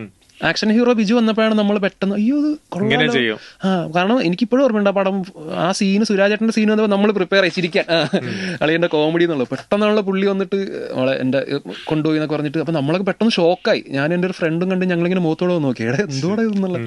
അപ്പൊ ആ ഒരു ട്രാൻസ്ഫോർമേഷൻ പിന്നെ വന്ന എല്ലാ സിനിമകളിലും ഭയങ്കരമായിട്ട് കാണുന്നുണ്ടായിരുന്നു. ഇപ്പോൾ ആൻഡ്രോയിഡ് കുഞ്ഞപ്പൻ കാണേക്കാണെങ്കിൽ ഭയങ്കര ഇഷ്ടമുള്ള പടം. പുള്ളി ഒറ്റയ്ക്കിരുന്ന് കരയുന്ന സീനൊക്കെ ഉണ്ട് ആൾത്രയിലൊക്കെ ഇരുന്നിട്ട്. ഭയങ്കര വിസിബിൾ ആണ് ആ ചേഞ്ച്. എനിക്ക് ഭയങ്കരമായിട്ട് ആ ഒരു നമ്മൾ പണ്ട് മിമിക്രി പുള്ളിക്കാരന്റെ പെർഫോമൻസ് കാണുമ്പോൾ ഒരിക്കലും പ്രതീക്ഷിച്ചില്ല. പുള്ളി അത്രയും എക്സാജറേറ്റഡ് ആയിട്ട് പെർഫോം ചെയ്യുന്ന ഒരാൾ അത്രയും സട്ടിലോട്ട് പോയിട്ട് ജസ്റ്റ് ഒരു ലുക്ക് കൊണ്ട് തന്നെ പുള്ളിക്കാരന് കാര്യങ്ങൾ കൺവേ ചെയ്യാനൊക്കെ പറ്റുന്നുണ്ട്. നെസ്ലിന് ഞാൻ മമിത എല്ലാവരും കട്ട ഫ്രണ്ട്സ് ആണ്. അതെ ഫ്രണ്ട്സ് ആണ്. എന്നും പറഞ്ഞ് നമ്മളിപ്പോ 24/7 മറ്റേ മെസ്സേജ് അയക്കുകയും വിളിക്കുകയും ചെയ്യുന്ന ഫ്രണ്ട്സ് അല്ല. പക്ഷെ എന്തെങ്കിലും കാര്യങ്ങളുണ്ടെങ്കിൽ നമുക്ക് അങ്ങോട്ടും ഇങ്ങോട്ടും നമ്മൾ സംസാരിക്കുകയൊക്കെ ചെയ്യുന്ന ഫ്രണ്ട്സ് ആണ്. പിന്നെ അവരാണെങ്കിലും തിരക്കാണ്, നമ്മളും നമ്മുടെ തിരക്കുകളാണ്. നമുക്കൊരു ഗ്രൂപ്പൊക്കെ ഉണ്ട്. പ്രേമലുവിന്റെ സമയത്ത് നമ്മള് മധു കുഞ്ച് എന്ന് പറഞ്ഞിട്ട് ഒരു അപ്പാർട്ട്മെന്റിലാണ് നമ്മൾ താമസിച്ചിരുന്നത്. അപ്പൊ നമ്മള് മധു സാറിന്റെ ഒരു ഫോട്ടോ ഒക്കെ DP ഒക്കെ ഇട്ടിട്ട് അതിനകത്ത് നമ്മളെല്ലാവരും ഉണ്ട്. ഞാൻ, നസ്ലിൻ, മമിത, സംഗീത്, അഖില, അങ്ങനെ എല്ലാവരും ഉണ്ട്. അങ്ങനെ സനത്ത് എന്ന് പറഞ്ഞിട്ട് നമ്മുടെ AD, രാഹുൽ PP, അഖിലയുടെ ഹസ്ബൻഡ്. അപ്പൊ അതിനകത്ത് എന്തെങ്കിലുമൊക്കെ ഉണ്ട് ഷെയർ ചെയ്യും. ഹൈദരാബാദിൽ. അപ്പൊ ആ ഒരു പിന്നെ നസ്ലീനാണേലും മമിതയാണേലും അവരുടെ ഒരു പ്രൈമിലോട്ട് കയറുന്നതിന് മുമ്പ് ഞങ്ങൾ ഒരുമിച്ച് വർക്ക് ചെയ്ത ആൾക്കാരാണ്. അപ്പൊ മമിതയുടെ കൂടെ ഞാനൊരു ആഡ് പണ്ട് വർക്ക് ചെയ്തിട്ടുണ്ട്. മമിത ഇങ്ങനെ അനിയത്തി റോളൊക്കെ ചെയ്ത് നടന്ന സമയത്ത്, കോവിഡ് സമയത്ത് ഞങ്ങളൊരു ചിപ്സിന്റെ ആഡിൽ ഒരുമിച്ച് വേറെ ആയിട്ട് അഭിനയിച്ചിട്ടുണ്ടായിരുന്നു. നസ്ലിൻ എന്റെ ആദ്യത്തെ പടം മറ്റേ പത്രോസിന്റെ പടപ്പുകളാണെങ്കിലും നസ്ലിൻ ഉണ്ടായിരുന്നു. എനിക്ക് സിനിമ കിട്ടുന്ന ആദ്യത്തെ ചവിട്ട് നസ്ലിന്റെ വകയാണ് ഇടി കിട്ടുന്നത്. അപ്പൊ അന്ന് മുതൽ നസ്ലിനായിട്ടൊരു കണക്ഷൻ കൂടുതലുണ്ട്. കാരണം പിന്നെ ഒരു മേജർ റോൾ സിനിമ കിട്ടുന്നത് 18+ എന്നുള്ള പടത്തിലാണ്. അതിൽ നസ്ലിനായിരുന്നു നായകൻ. പിന്നെ നമുക്കൊരു ബ്രേക്ക് കിട്ടിയ പടം പ്രേമലുമാണ്. അതിൽ നസ്ലിനും മമിതയും ഉണ്ടായിരുന്നു. അപ്പൊ ആ ഒരു സ്നേഹം നമുക്ക് സംഗീതം ഉണ്ട് കേട്ടോ. പറഞ്ഞാൽ പത്രോസിന്റെ പടപ്പുകളുടെ എഡിറ്റർ സംഗീതമായിരുന്നു. പിന്നെ ആദ്യം ഓഡിഷൻ ചെയ്ത കൂട്ടത്തിൽ സംഗീതം ഡിനോയും അതിന്റെ ഡയറക്ടർ അഫ്സലും കൂടെ നിന്നിട്ടാണ് എന്റെ ഓഡിഷനൊക്കെ എടുത്തത്. അപ്പൊ ആ ഒരു കണക്ഷൻ ഈ സംഗീതമായിട്ടും ഉണ്ട്. ഈ പ്രേമലു ശരിക്കും ഗിരീഷയുടെ ലൈഫിൽ നടന്നതാണോ? അറിയില്ല ബ്രോ. കിരൺ കുറെ നാൾ ഹൈദരാബാദിൽ ഉണ്ടായിരുന്നു. അതുകൊണ്ട് ഹൈദരാബാദിന്റെ ഒരുപാട് കാര്യങ്ങൾ കിരണിനെ അറിയാം. എന്ന് വെച്ചപ്പോ അതില് ഈ ആദ്യത്തെ പാട്ട് ചിറക എന്നുള്ള പാട്ടിൽ ഇവരൊരു പെട്ടി ഓട്ടോറിക്ഷയിൽ ഇങ്ങനെ പോകുന്നൊരു സീനുണ്ട്. അപ്പൊ ആ ഓട്ടോറിക്ഷയിൽ ഏതോ ഒരു നേതാവിന്റെ പ്രതിമ എങ്ങാണ്ട് വെച്ചിട്ടുണ്ട്. അപ്പൊ ഞാനത് ട്വിറ്ററിൽ കണ്ടതാണ്. അപ്പൊ അവിടുത്തെ സിനിമകളിൽ പോലും കാണിക്കാത്ത ഒരു അവരുടെ മറ്റേ എന്താ പറയുക നവോത്ഥാന നായകൻ എന്നൊക്കെ പറയുന്ന പോലുള്ള ഒരു ലീഡറുടെ പ്രതിമയാണ്. അപ്പൊ അവരുടെ സിനിമകളിൽ പോലും അതിനൊന്നും സ്ട്രെസ് കൊടുക്കാറില്ല. അപ്പൊ ഇത് മലയാളം സിനിമയിൽ ഇവരിത് എങ്ങനെ മനസ്സിലാക്കി എന്നൊക്കെ പറഞ്ഞിട്ട് ഞാനൊരു ത്രെഡ് കണ്ടായിരുന്നു. അവരെന്നെ ഞെട്ടി. ഇത് ഇവർ കാരണം ഇപ്പം എന്താ പറയാ സൗത്ത് ഇന്ത്യൻ സിനിമകൾ മലയാളികളൊക്കെ കാണിക്കുന്ന ഒരു രീതി അറിയാമല്ലോ. ഇപ്പോഴും കാണിച്ചുകൊണ്ടിരിക്കുന്ന മറ്റേ കുറിയൊക്കെ ഇട്ട് എന്നടാ എന്ന് പറഞ്ഞിട്ടാണ് കാണിച്ചോണ്ട് ഹിന്ദി പടത്തിലാണെങ്കിലും. പക്ഷെ നമ്മളെപ്പോഴും അത് ഭയങ്കര ഓതന്റിക് ആയിട്ടായിരിക്കും കാണിക്കുന്നത്. തമിഴ് ക്യാരക്ടേഴ്സ് ആണെങ്കിലും മഞ്ഞുമൽ ബോയ്സിലെ ക്യാരക്ടേഴ്സ് ആണെങ്കിലും. അപ്പൊ എനിക്ക് തോന്നുന്നു കിരൺ ഹൈദരാബാദിൽ ഉണ്ടായിരുന്നു. ഗിരീഷ് ആണെങ്കിലും IT കമ്പനിയിലൊക്കെ വർക്ക് ചെയ്യുന്ന ആളാണ്. അപ്പം ഈ ടോട്ടൽ അനുഭവങ്ങൾ എവിടെന്നെങ്കിലുമൊക്കെ ഇവരുടെ ലൈഫിൽ ഉണ്ടാവുമായിരിക്കും, എനിക്കറിയില്ല. എനിക്ക് തോന്നുന്നു ഗിരീഷിന്റെ നായകന്മാരെല്ലാം ഗിരീഷ് തന്നെയാണെന്ന് തോന്നുന്നു. ഇപ്പൊ സൂപ്പർ ശരണ്യയിലെ ശരണ്യാണെങ്കിലും നമ്മുടെ ഇതിലെ സച്ചിൻ ആണെങ്കിലും ആ ഒരു ഷെയ്ഡ് ഒരു ആവറേജ് ഗൈ എന്ന് തോന്നിക്കുന്ന ഒരു ഷെയ്ഡ് ആയിരിക്കാം. മേ ബി ആയിരിക്കാം. ഒരു ആവറേജ് ഗൈ ആണ്. ഒരു ലൈഫിൽ ഭയങ്കര സക്സസ്ഫുൾ ആയിരിക്കില്ല എന്നൊക്കെ പറയുന്ന പോലെ എവിടെയെങ്കിലും ചെന്ന് കഴിഞ്ഞാൽ മറ്റേ മാറിയിരിക്കുന്ന ഒരു ടൈപ്പ്, അങ്ങനെ ഒരു ആളാണ് ഗിരീഷ് ആണെങ്കിലും. അങ്ങനെ എല്ലായിടത്തും മാറി നിൽക്കുന്ന ഒരാളാണ്. എനിക്ക് പ്രേമലുവില് വേറെ ക്യാച്ച്, അതായത് എല്ലാരും അവരവരുടെ സ്ലാങ്ങിലാണ് സംസാരിക്കുന്നത്. നെസ്ലിനാണെങ്കിലും ബാക്കിയുള്ള ക്യാരക്ടേഴ്സ്, മമിത ആണെങ്കിലും. കാരണം നമ്മൾ ഫോഴ്സ്ഫുള്ളി ഇല്ലാത്ത സ്ലാങ് പിടിപ്പിക്കുന്നതിലും ഭേദമായിരിക്കും അവരവരുടെ സ്ലാങ്. ഗിരീഷിന്റെ പടം സിനിമാറ്റിക് ഡയലോഗുകളില്ല. ഇല്ല. പക്ഷെ എനിക്ക് തോന്നുന്നു ഗിരീഷിന്റെ ഏറ്റവും സിനിമാറ്റിക് സിനിമയാണ് പ്രേമലു. കാരണം ബാക്കി പ്രേമലുവിന്റെ ക്ലൈമാക്സ് നോക്കിക്കഴിഞ്ഞാൽ ഗുണ്ടകൾ ചേസ് ചെയ്യുന്നു, സ്ലോ മോഷനിൽ I love you പറയുന്നു. ഗിരീഷിന്റെ ഒരു പടത്തിൽ അങ്ങനെ ഇല്ല. ഗിരീഷിന്റെ പടങ്ങളിൽ I love you എന്ന് ഭയങ്കര ഇതായിട്ട് പറയുകയോ, എനിക്കൊന്ന് തണ്ണീർമത്തിലെ ലാസ്റ്റ് മാത്യുവിന്റെ നെറ്റിയിൽ അനശ്വര കിസ് ചെയ്യുന്നതാണ് അവൾ പറയുന്നത് എനിക്ക് ഇതിനെ ഇഷ്ടമാണെന്നുള്ള രീതിയിൽ പറയുന്ന പോലും ഇല്ല. തണ്ണീർമത്തനാണെങ്കിലും അല്ല ശരണ്യാണെങ്കിലും പോലും ലാസ്റ്റ് അവരവിടെ വെച്ചിട്ട് പാച്ചപ്പ് ആകുന്നു, ഹഗ് ചെയ്യുന്നു, അപ്പൊ മറ്റുള്ള കണ്ടിട്ട് വരുന്നു. പക്ഷെ ഇതിലാണ് ഭയങ്കര dramatic slow motion I love you എന്ന് പറയുമ്പോൾ മറ്റേ കണ്ണാലെ മറ്റേ സ്ലോ മോഷൻ വരുന്നു. ഏറ്റവും സിനിമാറ്റിക് ആയിട്ട് കളർഫുൾ ആയിട്ട് ഗിരീഷ് ചെയ്തൊരു പടമാണെന്നാണ് എനിക്ക് തോന്നുന്നത് പ്രേമലു. ലാസ്റ്റ് ശ്യാം പുഷ്കരൻ വരാൻ തീരുമാനിച്ച എങ്ങനെയാണ് അറിയില്ല. എനിക്ക് തോന്നുന്നു ശ്യാമേട്ടനോട് ഇങ്ങനെ ആദ്യം അവർ ചോദിച്ചിരുന്നു ഇങ്ങനെ ഒരു പരിപാടി ചെയ്യുന്നു. അപ്പൊ ആദ്യം പുള്ളിക്ക് അത്ര ഇൻട്രസ്റ്റ് കോൺഫിഡൻസ് ഇല്ലായിരുന്നു എന്നൊക്കെ പറഞ്ഞ് അഭിനയിക്കാൻ. പക്ഷെ പിന്നെ രണ്ടാമത് ചോദിച്ചപ്പോൾ എന്നാ പിന്നെ നോക്കാം എന്ന് പറഞ്ഞിട്ട് വന്നതാണ്. അപ്പൊ എനിക്കൊന്ന് ആദ്യം പടം ഇറങ്ങിയ സമയത്ത് ആൾക്കാർക്ക് ഇപ്പം റൈറ്റേഴ്സിനെ കണ്ടുപരിചയമുള്ള ആൾക്കാർ കുറവായിരിക്കുമല്ലോ. ശ്യാം പുഷ്കരൻ എന്ന പേര് എല്ലാവർക്കും അറിയാം. ശ്യാമേട്ടൻ അങ്ങനെ എല്ലാവരും കണ്ടിട്ടുണ്ടാണെന്നല്ലോ, ഇന്റർവ്യൂസ് ഒക്കെ ഫോളോ ചെയ്യുന്നവർക്കേ അറിയാവുള്ളൂ. അപ്പൊ ആദ്യം ആൾക്കാർക്ക് മനസ്സിലായില്ല. എന്നിട്ട് ആ ഫണ്ണ് വർക്കായി. കാരണം പുള്ളിക്കാരന്റെ ഡയലോഗ് മറ്റേ നിങ്ങൾക്കാർക്ക് വണ്ടി ഓടിക്കാൻ അറിയില്ല എന്നൊക്കെ പറയുന്നത്. പിന്നെ ഇത് ശ്യാം പുഷ്കരനാണെന്നും കൂടെ അറിഞ്ഞപ്പോൾ അത് ഡബിളായി. കാരണം പല ആൾക്കാരും അത് 2-3 വട്ടം കണ്ടപ്പോൾ രണ്ടാമത് കണ്ടപ്പോഴാണ് പലർക്കും എടാ ശ്യാം പുഷ്കരനായിരുന്നോ എന്ന് ചോദിച്ചിട്ട് അങ്ങനെ ഒരു സാധനം വർക്കായി. അപ്പൊ പിന്നെ പുള്ളിക്കാരൻ രസമായിട്ട് ചെയ്യുകയും ചെയ്തു. ഭയങ്കര രസമായിരുന്നത്. ശരിക്കും പറഞ്ഞ ഒരു കുറച്ചുകൂടെ നോൺ ആക്ടേഴ്സ് ചെയ്യേണ്ടിയിരുന്ന ഒരു പരിപാടിയാണ്. പക്ഷെ ശ്യാമേട്ടനെ നന്ന രസമായിട്ടത് പുള്ളിക്കാരനത് ക്യാരി ചെയ്തു എന്നുള്ളതാണ്. നമുക്കൊരു പുതിയ ഞാൻ തന്നെ ഭയങ്കര ഫ്രഷ് ഫേസ് ആണ് ആ പടത്തിൽ. ഞാൻ പണ്ട് വിചാരിച്ചു ഞാൻ ഭയങ്കര ഫേമസ് ആണെന്നാണ്. ഈ പൊന്മുട്ടൊക്കെ ചെയ്യുന്ന സമയത്ത് ഭയങ്കര ആൾക്കാർക്കൊക്കെ എന്നെ അറിയാമെന്നൊക്കെ വിചാരിച്ച് നടന്നതാണ്. പ്രേമലു ഇറങ്ങിയപ്പോൾ എനിക്ക് മനസ്സിലായി എന്നെ ഒരുത്തിനും അറിയില്ലായിരുന്നു മനസ്സിലായി. കാരണം ഒരു 98% ആൾക്കാർ എന്നോട് വന്നിട്ട് ആദ്യത്തെ പടമാണല്ലേ എന്ന് പറഞ്ഞിട്ട് ആ രീതിയിലാണ് സംസാരിച്ചത്. എന്ന് വെച്ചാൽ പുതിയൊരു ആക്ടർ അവന്റെ ആദ്യത്തെ പടം എന്ന രീതിയിൽ കണ്ടിട്ടില്ല ആൾക്കാർ. അപ്പോഴെനിക്ക് മനസ്സിലായത് നമ്മൾ പ്രതീക്ഷിക്കുന്ന നമ്മളെ ഒരുപാട് ആൾക്കാർക്ക് അറിയാം, അങ്ങനെയൊന്നും ഇല്ലാന്ന് എനിക്ക് മനസ്സിലായി. ഞാൻ നേരത്തെ പറഞ്ഞ പോലെ സിനിമയിൽ വരുമ്പോൾ ആ റീച്ച് എന്ന് പറയുന്നത് വേറൊരു റീച്ചാണ്. നമ്മൾ എത്രയൊക്കെ വേറെ എന്ത് പരിപാടികൾ ചെയ്താലും ഒരു ഫിലിം ആക്ടറായിട്ട് എക്സ്റ്റാബ്ലിഷ് ആകുമ്പോൾ നമ്മൾ ഭയങ്കരമായിട്ട് നമ്മുടെ ഒരു റീച്ച് കൂടും. ഇപ്പൊ പ്രേമല് ലെവല് മാറും. ലെവല് പറഞ്ഞില്ല, ആൾക്കാർ ഒരുപാട് കൂടുതൽ നമ്മളെ തിരിച്ചറിയാൻ തുടങ്ങും. Okay, last statement. ഞാൻ മലയാള സിനിമയിലെ പുതിയ പൊന്മുട്ടയാണ്. അവസാനം കിട്ടിയില്ല, അത് ജസ്റ്റ് കിഡിങ് ആണ്. അങ്ങനെ അറിയില്ല, എന്റെ ഇപ്പൊ എനിക്കിപ്പോ ഒന്നും പറയാൻ പറ്റില്ല. നമ്മളിപ്പോ സ്റ്റാർട്ട് ചെയ്തിട്ടേ ഉള്ളൂ, കരിയറിന്റെ ഒരു ബിഗിനിങ് എന്ന് എനിക്ക് പറയാൻ പറ്റുള്ളൂ. അപ്പൊ എങ്ങനെ അങ്ങോട്ട് പോകും തോറും അറിയാൻ പറ്റുള്ളൂ. ഓക്കെ ഓക്കെ, അടുത്ത ഞാൻ ഒരു ഫോട്ടോ കാണിക്കാം. ഈ ഫോട്ടോ ശ്യാമും വൈഫും ഫാഫയും, ഗോപികയും ശ്യാമും ഫാഫയും കൂടി. അപ്പൊ ഒരുപാട് ആഗ്രഹിച്ച് ഫാഫനെ മീറ്റ് ചെയ്യണമെന്നൊക്കെ ശ്യാം പുഷ്കറിനോട് പറഞ്ഞ് അങ്ങനെയൊക്കെ വെയിറ്റ് ചെയ്ത് കണ്ട ആ ഫോട്ടോ ആണത്. അല്ല, ഇത് ആ ആഗ്രഹം ശരിക്കും പറഞ്ഞാൽ ഗിരീഷ് ആദ്യം എന്നെ ഓഡിഷന് വിളിക്കുന്ന സമയത്ത് ബ്രോ ഞാൻ ഗിരീഷ് ഐഡി ആണെന്ന് പറഞ്ഞാൽ എനിക്കറിയാം, കാരണം പറഞ്ഞല്ലോ ട്രൂ കോളറിൽ ഗിരീഷ് ഐഡി എന്ന് വന്നു. ഓൾറെഡി എന്നോട് സനത്ത്, നമ്മുടെ AD സനത്ത് പറഞ്ഞിരുന്നു ഇങ്ങനെ ഒരു പരിപാടി ഉണ്ട്, ഇങ്ങനെ ഒരാൾ വിളിക്കുമെന്ന് പറഞ്ഞു. ആരെന്ന് പറഞ്ഞില്ല എന്നോട്. അപ്പൊ ഗിരീഷ് വിളിച്ചപ്പോൾ ഞാൻ നോക്കിയപ്പോൾ ഗിരീഷ് ഐഡി. അപ്പൊ ഗിരീഷ് ഐഡി ഇങ്ങനെ വിളിച്ച ബ്രോ ഞാൻ എന്ന ആളാണ് അവൻ പറഞ്ഞു എനിക്കറിയാം. അപ്പോഴെന്നോട് പറഞ്ഞു ഇങ്ങനെ ഒരു പടം, നമ്മുടെ അടുത്ത പടമാണ്, ഭാവന സ്റ്റുഡിയോസ് ആണ് പ്രൊഡ്യൂസ് ചെയ്യുന്നത്. അപ്പൊ ഭാവന സ്റ്റുഡിയോസ് എന്ന് പറയുമ്പോൾ ഫഹദ് ഫാസിലൊക്കെ ഉള്ള പരിപാടി ഇല്ല എന്നുള്ള സാധനം ആദ്യം എനിക്ക് സ്ട്രൈക്ക് ചെയ്തു. അപ്പൊ പിന്നെ ഞാൻ പോയി ഓഡിഷൻ കൊടുത്തു, പരിപാടി സെലക്ട് ആയെന്ന് പറഞ്ഞു. അപ്പോഴൊക്കെ ഞാനിങ്ങനെ ആലോചിക്കുന്നത് ഓഡിഷൻ കഴിഞ്ഞപ്പോൾ ഓഡിഷൻ കഴിഞ്ഞ പുള്ളി പറഞ്ഞു നമുക്ക് പ്രൊഡക്ഷനോട് കൂടെ ഒന്ന് സംസാരിക്കണം, അവരും കൂടെ ഓക്കെ പറഞ്ഞാല് എനിക്ക് ഓക്കെയാണ്, അവർ ഓക്കെ ആണെങ്കിൽ നമുക്ക് മുന്നോട്ട് പോകാൻ പറഞ്ഞു. അപ്പോഴും ഞാൻ ആലോചിക്കുന്നത് ഓക്കെ അപ്പോൾ ഇത് ഫഹദ് കാണും, ഓക്കെ ഓഡിഷൻ ഫഹദ് കാണുമായിരിക്കും, ദിലീഷ് ഏട്ടൻ കാണുമായിരിക്കും എന്നൊക്കെയാണ് ഞാൻ ആലോചിക്കുന്നത്.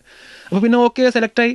അപ്പൊ ഞാൻ പിന്നെ പ്രതീക്ഷിക്കുന്ന ലൊക്കേഷനിൽ എങ്ങാനും ചിലപ്പോൾ ഫഹദ് വരുമായിരിക്കും എന്ന്. അപ്പൊ ഞാനിങ്ങനെ ശ്യാമേട്ടനോട് ഇടയ്ക്കിടയ്ക്ക് ചോദിക്കുമായിരുന്നു ഫഹദ് വരുമോ. അപ്പം ശ്യാമേട്ടൻ പറഞ്ഞു എടാ പുഷ്പയുടെ ഷൂട്ട് ഹൈദരാബാദിൽ ഇപ്പം നടക്കാനിരുന്നതാണ്, അങ്ങനെ ഉണ്ടെങ്കിൽ അവൻ ഇങ്ങോട്ട് ഇറങ്ങാന്ന് പറഞ്ഞാണ്. പക്ഷെ ഷൂട്ട് ക്യാൻസൽ ആയി പോയി, തകർന്നു പോയി. അപ്പൊ ഫുൾ ഷൂട്ട് കഴിഞ്ഞിട്ട് ഫഫ വന്നില്ല, കാണാൻ പറ്റില്ല. പിന്നെ ഈ പറഞ്ഞ പോലെ സക്സസ് മീറ്റ് ഉണ്ടായിരുന്നു പ്രേമലുവിന്, അവിടെ വെച്ചിട്ടാണ്. അപ്പൊ ഞാനും ഗോപിക്കും ചെന്നപ്പോൾ അവളും കട്ട ഫാനാണ്. ചെന്നപ്പോൾ പോലെ ഫഫ ഇപ്പൊ വരും എന്ന് പറഞ്ഞിട്ട് അങ്ങനെ ഇരിക്കുന്നു. പുള്ളി വരാൻ തുടങ്ങിയപ്പോൾ ഞങ്ങൾ ലിറ്ററലി രോമാഞ്ചം മൊമെന്റ് ആയിരുന്നു. പിന്നെ പറഞ്ഞ പോലെ ഞാൻ സ്റ്റേജിൽ കയറിയിട്ട് പറഞ്ഞു പടം ചെയ്യാനുള്ള ഏറ്റവും വലിയ എന്റെ എക്സൈറ്റ്മെന്റ് കാണാൻ പറ്റും എന്നുള്ളതായിരുന്നു. പുള്ളിക്കാർ ഭയങ്കര ചിരിച്ചിരുന്നു. പിന്നെ ഞാൻ ഫോട്ടോ എടുക്കാൻ പോയപ്പോൾ നസ്രിയക്ക് എൻ്റെ ഒരു ഇത് മനസ്സിലായി, എക്സൈറ്റ്മെന്റ് മനസ്സിലായി. അപ്പൊ പിന്നെ ഞാൻ ഫോട്ടോ എടുത്തിട്ട് ഇങ്ങനെ നിന്നപ്പോ നസ്രിയ വന്നിട്ട് സന്തോഷായില്ലേ ചോദിച്ചു. അപ്പൊ ആ ഒരു മൊമെന്റ് ആണ് ഈ പറയുന്നത്. ആ ഫോട്ടോ ആണ് ഈ ഫോട്ടോ. അതെ, അടിപൊളി. പ്രേമലു 2 അനൗൺസ് ആയി. ഇപ്പൊ ഏത് സ്റ്റേജിലാണ് പറഞ്ഞുതരാൻ പറ്റുമോ? അടുത്ത വർഷമാണ് പറഞ്ഞേക്കുന്നത്. ഏത് സ്റ്റേജ് ആയെന്ന് ചോദിക്കണം. അതെ, എന്നാലും കഥയൊക്കെ കേട്ടോ നിങ്ങൾ? കഥയൊക്കെ കേട്ട് JK ഉണ്ടോ? ഉണ്ടാവുമായിരിക്കാം, ഉണ്ടാവുന്നാണ് എന്റെ പ്രതീക്ഷ. നമ്മളോട് അടുത്ത വർഷം ഒന്നും നമ്മളോട് പറഞ്ഞിട്ടുണ്ടോ? ഉണ്ടാവുമല്ലോ. JK ഉണ്ട്. UK ലാണോ കഥ? UK ഉണ്ട്, പക്ഷെ UK മാത്രമല്ല, കൂടുതലൊന്നും പറയാൻ പറ്റില്ല. പരിപാടികൾ നടക്കുന്നുണ്ട്. അതെ അതെ അതെ, ഇപ്പോഴും പരിപാടികളൊക്കെ നടന്നു. കാരണം ഇടയ്ക്ക് ഇപ്പൊ അവർ UK പോയിട്ടുണ്ടായിരുന്നല്ലോ, ഗിരീഷും ശ്യാമേട്ടനും കൂടെ ഒരു ട്രിപ്പൊക്കെ പോയിട്ടുണ്ടായിരുന്നു. ചിലപ്പോൾ ഇതിന്റെ റിസർച്ച് വല്ലതും ആണോ എനിക്ക് അറിയില്ല, അതോ ഇനി പേഴ്സണൽ ട്രിപ്പാണോ എന്ന് അറിയില്ല. അങ്ങനെ കാര്യങ്ങൾ നടന്നു പോകുന്നുണ്ട്.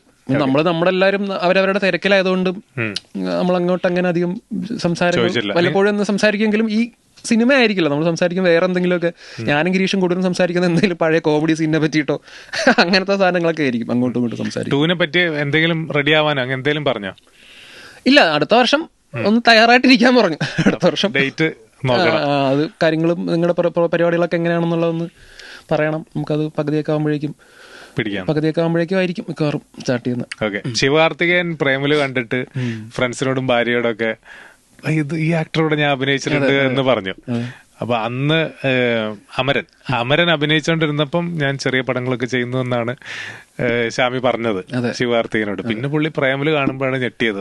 18+ എന്നുള്ള ഫിലിം കണ്ടിട്ടാണ്. 18+ OTT വന്നായിരുന്നു, സോണി ലിവിൽ വന്ന സമയത്താണ് അമരനില് ഒരു മലയാളി കുട്ടി AD ആയിട്ട് അഖില എന്ന് പറഞ്ഞിട്ട് ഒരു കുട്ടി ഉണ്ടായിരുന്നു. പുള്ളിക്കാരി പൊന്മുട്ടയൊക്കെ പണ്ട് കണ്ടിരുന്ന ആളാണ്. അപ്പൊ പുള്ളിക്കാരി ഇങ്ങനെ പടം കണ്ടപ്പോൾ പെട്ടെന്ന് സ്ട്രൈക്ക് ചെയ്തു. കാരണം അതിൽ സായി പല്ലവിയുടെ ചേട്ടനായിട്ട് ഒരു മലയാളി ക്യാരക്ടർ അവരിങ്ങനെ നോക്കുമായിരുന്നു. അപ്പൊ അങ്ങനെ അവളിങ്ങനെ സജസ്റ്റ് ചെയ്ത് ഡയറക്ടറോട് പറഞ്ഞു ഇങ്ങനെ ഒരാളുണ്ട്. പിന്നെ ക്യാരക്ടർ ഏകദേശം ഷെയ്ഡ് സെയിം ആണ്. ഈ പെങ്ങൾ ഒരാളെ സ്നേഹിക്കുന്നു എന്ന് പറയുമ്പോൾ മറ്റേ പ്രശ്നം ഉണ്ടാക്കുന്ന ഒരു ചേട്ടനാണ്. അപ്പൊ അങ്ങനെയാണ് എനിക്ക് ആ കോള് വന്നത്. അപ്പൊ ആദ്യം കോള് വന്നപ്പോൾ വിശ്വസിച്ചില്ല ഞാൻ. മറ്റേ വെറുതെ ആൾക്കാരെ പറ്റിക്കൽ പരിപാടി വല്ലതും ആയിരിക്കും. ഇൻസ്റ്റാഗ്രാമിൽ മെസ്സേജ് ആയിട്ട് അവൾ എനിക്ക് മെസ്സേജ് അയച്ചു. പിന്നെ പറഞ്ഞ പോലെ അവളൊരു വീഡിയോ കോളിൽ നമ്മൾ ജസ്റ്റ് സംസാരിച്ചു. ഷൂട്ടിനൊക്കെ പോയപ്പോഴാണ് ഓക്കെ റിയൽ ആണ് എന്ന് മനസ്സിലായത്.